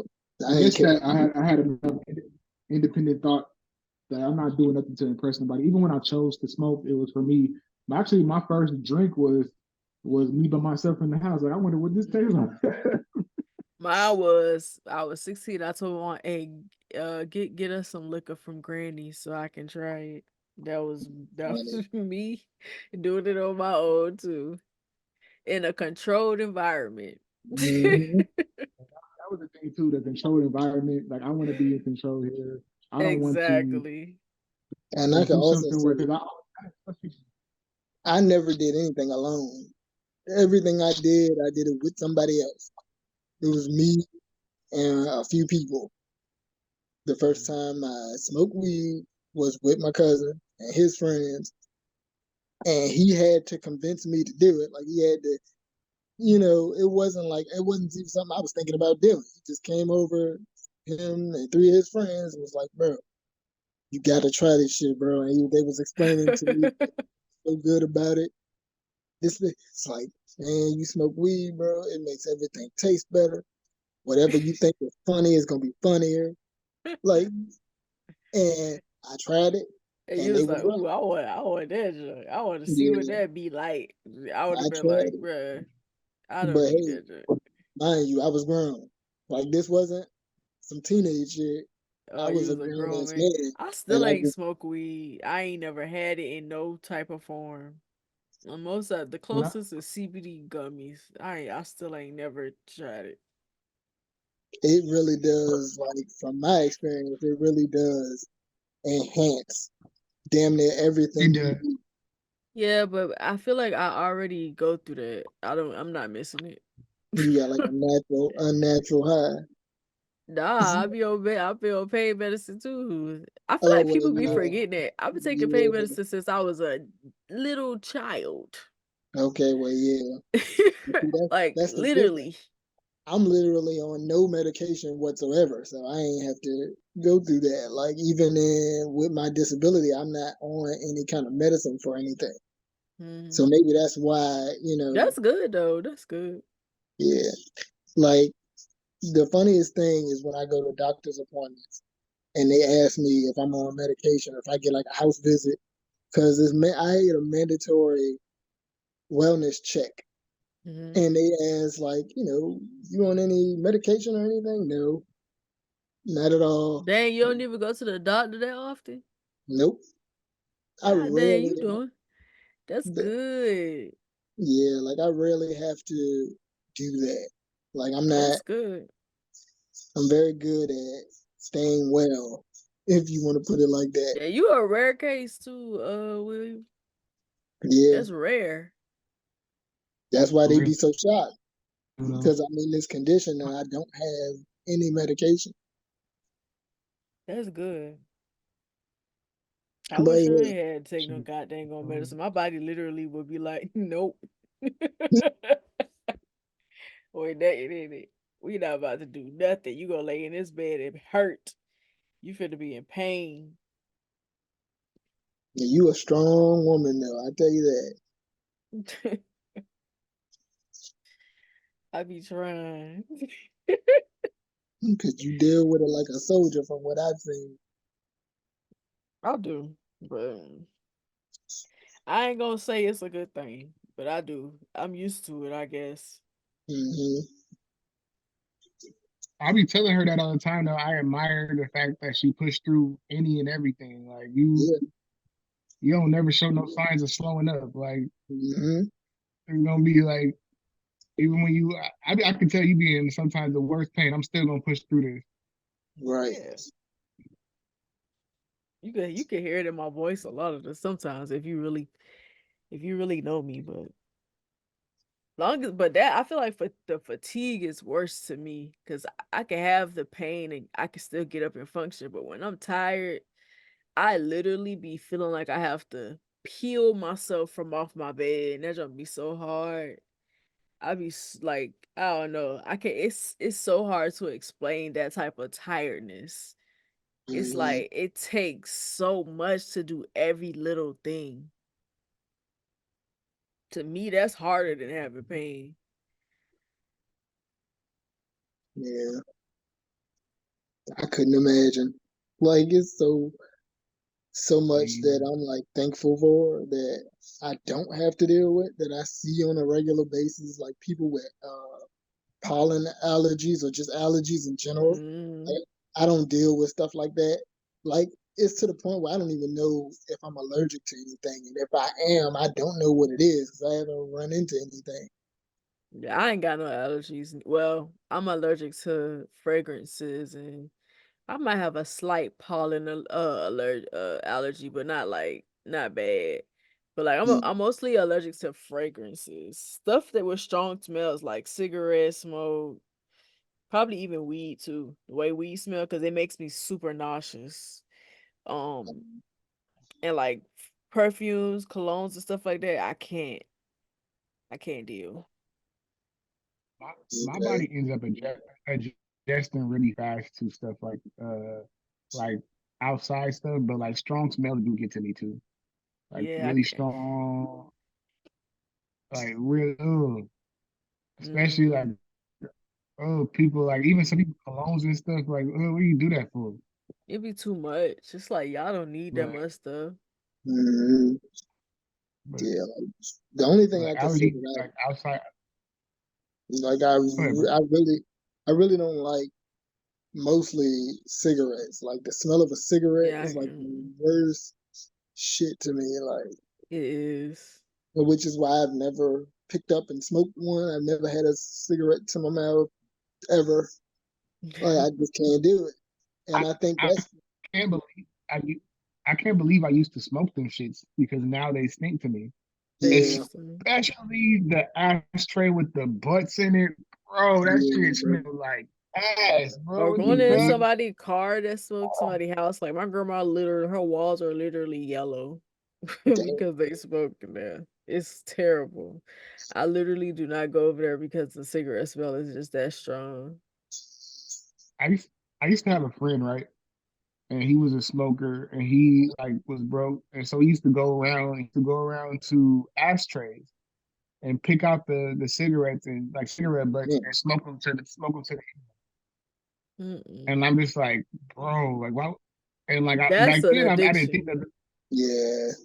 That's That's an and I was just addiction. going with him. Like, you want to hit this? And I'm like, no, no, I'm Mm. good. No.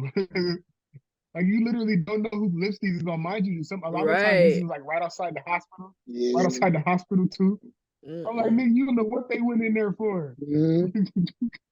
That's what you call addiction right there. You're gonna do Yeah, whatever that's it takes to get that junk. That's why I say mhm. you ain't got no addiction because a person with an addiction ain't about to be thinking am I because I used to be hard on myself for the same reasons, but that was because of the stigma that's placed on people with sickle cell when it comes to the pain meds we take. They try to make it seem like we all addicts or whatever, and like Yeah. I literally will avoid taking medicine for as long as I can. Like, and if I do take it, for me to like to be on a consistent schedule. Sometimes when I be in pain, I don't even remember X Royal. Sometimes I be like, "Dang, you remember the last time I took medicine? Like he here."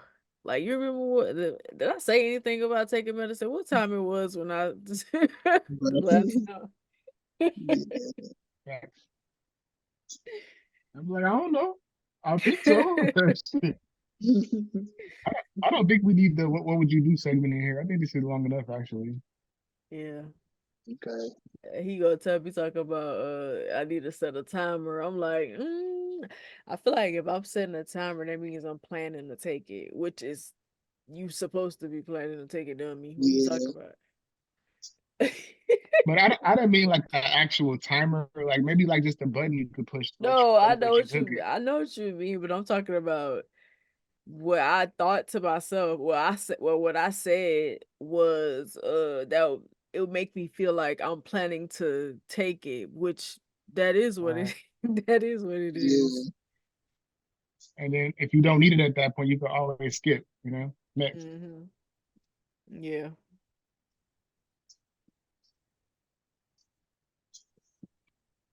But this And is also, I want to say, like, one of the main reasons why I didn't do a lot of stuff growing up because I was afraid of it. Like, because like I said, like I used to watch stuff about what addiction looks like, and you hmm know how it makes people feel and what it makes them do. And that shit Mhm. really terrified my ass, and I just why I never really wanted to do a lot of shit. Like hearing I that Exactly. hearing that weed was like a gateway drug to other shit that's harder, that shit scared me. Like I thought that if I tried to do that, then I was going to be doing something else. I But think then I it is for Hey, people bro. who got addictive personalities. It is. but then I Hey, quickly bro. learned for myself that for me it ain't that. Like if I don't want Mm. to do it, I ain't doing it. Like Right. Exactly. I'm a very stick to my guns type of person. So if I feel like I Same. need to do something, I ain't gonna do it. I don't care who tries to tell me to do it. Jesus could Jesus could come down my Exactly. head I'm the same way, bro. to show Same me way. perfect. Flip this blunt, my child. Nigga, if you don't get out my face with that junk. Right. Your child, nigga, when was I your child? But the reason why I See, didn't do a lot of stuff because I used to thought it was stupid. And also I just have this. I don't know what it is. Cause I don't think it's like other people be have it. I ain't never heard nobody say it anyway. I literally reject everything. Anything somebody has ever told me, anything that people do, I reject everything, and I come to it on my own. You ain't gonna Mm-hmm. be able to bring me nothing. If I'm led there, I'm led there, but I'm not accepting it from out of your hand. Like, Yeah. yeah, when I, I hear what you're saying, but I'ma see for myself type of thing. Yeah. that's how it was when I finally decided to smoke weed. I had been offered it a couple of times at that point. Like I made the decision to finally say yes to somebody, and it was the person too. So I know he wasn't gonna do no weird stuff, and I was just like, okay, I'm gonna actually try it this time. You know, Mhm. and I pretended like I did it before, so try to be cool, but I chose to go smoke. It wasn't like, oh, peer pressure. It wasn't a whole bunch of people around. It was literally just me and him. Mhm. Peer and, pressure and ain't work for me, bro. I know niggas used to be mad at me for real. Damn, we can't never get her to do nothing. She thinks she be and the people that say that she thinks she better than us. I really do. I'm glad Yeah. you know that. That's why I ain't doing it. I'm glad you you want know to that. know I do. you want to know the one video in school that scared me to not try something that I feel to this day I will never try it? Ecstasy.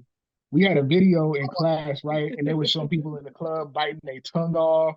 They were showing all the, like, I was I just ain't never like, saw that before. bro, bro, that video was so fucking scary. I was just, hell no. Oh yeah, it would have did it for me. Like he started off like, and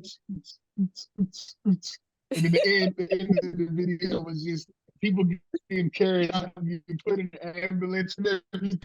I was just like, where's Johnny? But you I know what? tell Some you, people will see that junk and be like, "Ooh, I want that junk. Give me that nah. exit." I don't understand how you can look at something like that and be excited to try Yeah, it. But they it be don't, people who be Exactly, bro. excited. They be wanting to like, "Oh, I want that junk." Is that how it make people act? I want that junk. nah. So speaking Man, of ecstasy, this girl was on Dr. Phil one time. I'll never forget.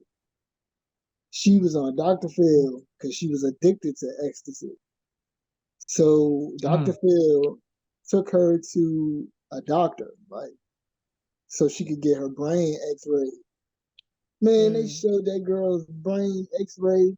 She had so many holes in her brain from that damn ecstasy. I'm like, yeah. And the bad part about your brain being damaged, the brain doesn't feel pain, so you won't know that you fucking yourself up. They showed that girl's brain, that shit was like Swiss cheese. I Hmm. was like, bro, I would never in my life do ecstasy. That junk probably was fake though. That junk was 100% fake. But I mean, it was enough to scare me. Bro, I'm sure it was fake. I'm like, if it yeah, I'm was, not. they did I their know the job. video I saw wasn't fake though. People really do bite their tongues off of that stuff. Mm-hmm. They be tweaking No, on it. It's bad. I'm pretty sure that they do be doing crazy stuff like that.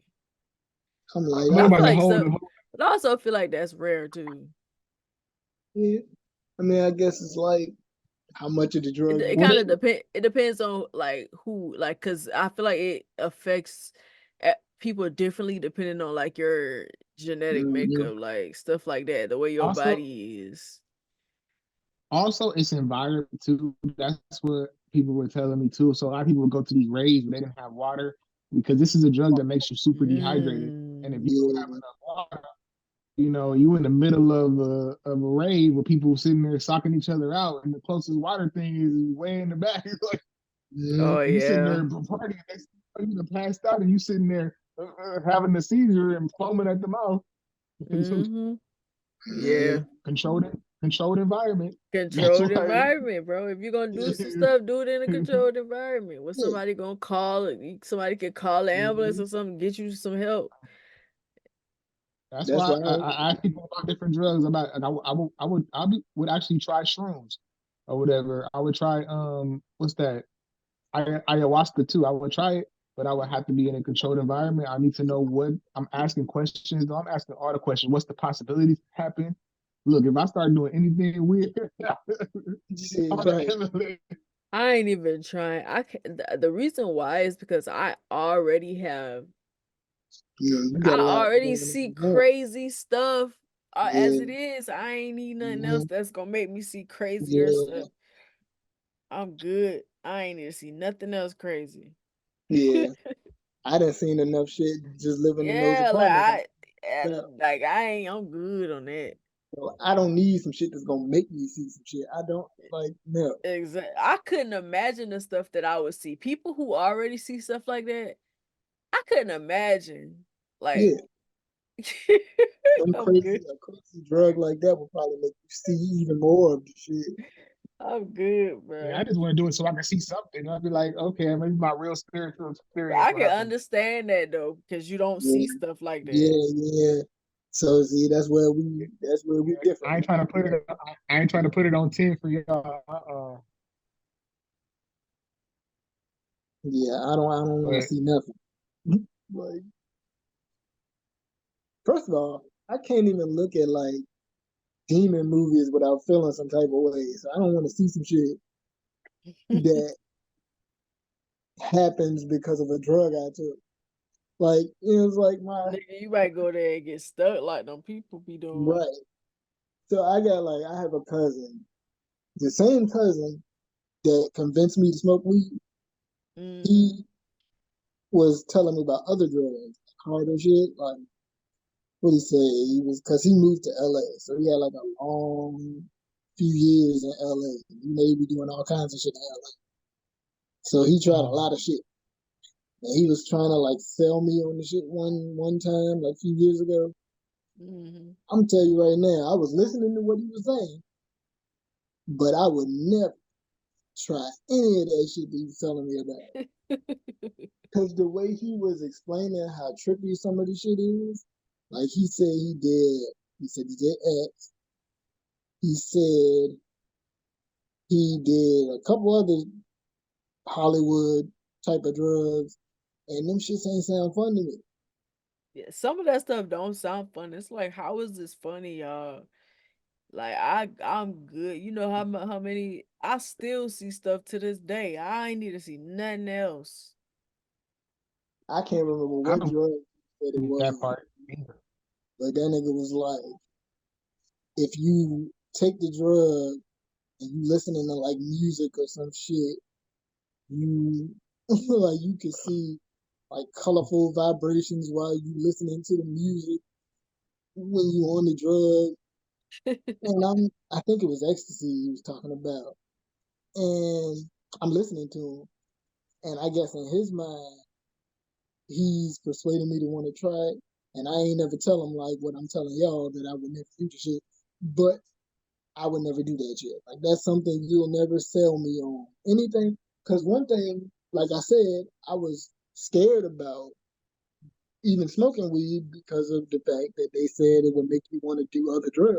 I don't want to do Yeah, the other drugs. I don't want to do just that. weed, just weed. Like weed is fine with me because now if I don't have it for a long period of time, that should fuck me up.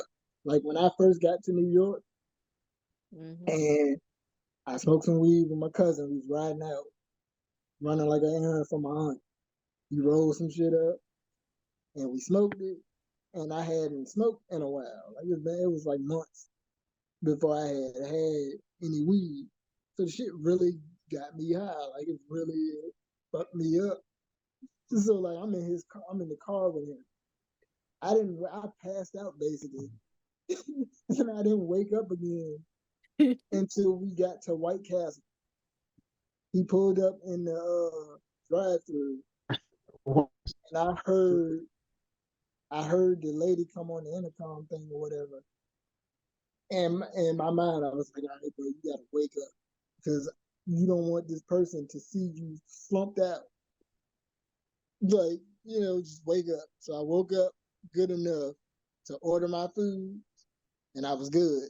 But then after that, I was fine. But it was like that because I hadn't done it in a while. Because I'm Mm-hmm. the type of person, if I'm not around it, I ain't doing it. You know what I'm Right. saying? I'm not doing it. And I don't like smoking by myself. That's one thing. I really don't. Like, because it's, Those pain meds I have you out of your body. That's why I was saying I don't see how people pop pills that's another because thing I never do.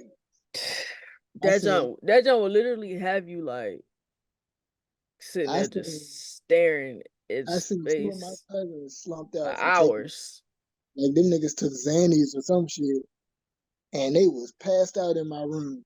We were looking at a wrestling pay per view. I can't remember what it was. I don't know if it was WrestleMania or Royal Rumble or something, but them niggas were gone, sleep off them damn pills. I'm like, I ain't doing that shit. It's Nope. hard to for some people to function too, but I feel like I can function pretty good off of my medicine, off of pain meds. It's just if I ain't doing nothing, I'm gonna sleep. If I'm just laying down or I'm just sit still, it gonna make me sleepy.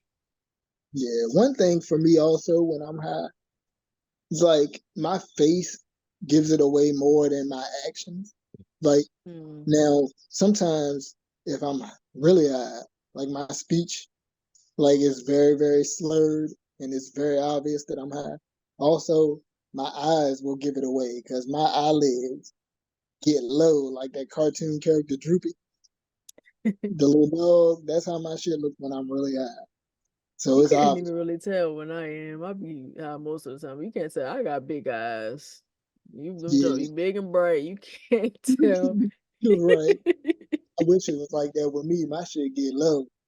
Like I got, like I'm half Filipino, so that chinky shit comes out when I'm high. Like my eyes get real tight. And you'll know. People can't tell with me unless I'm super long.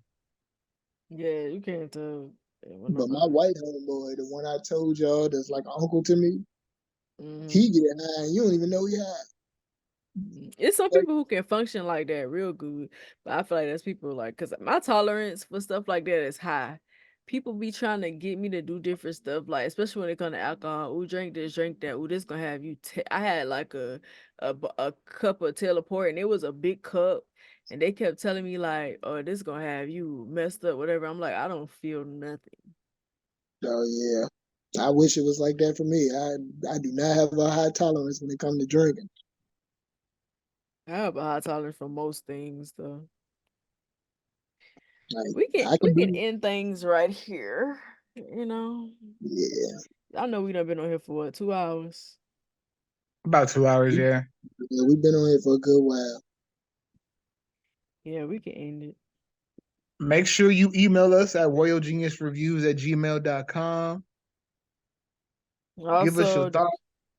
yeah, tell us what y'all think about this conversation. Answer the question like, how did y'all see y'all parents? What good traits and what bad traits did y'all get from them? Stuff like that. And you can comment on the rest of the conversation that we had because we're talking about a bunch of stuff on this Yeah, video. But Right. yeah, also don't forget that y'all can leave messages on Spotify, and if y'all leave a message on Spotify, whether it's to ask for advice or ask us a question or just to say something, we'll play it on the next episode. But Be the thank first, y'all. y'all. Yeah. In the new year. But thank y'all for watching this video. We'll see y'all in the next one. Bye. peace out, everybody.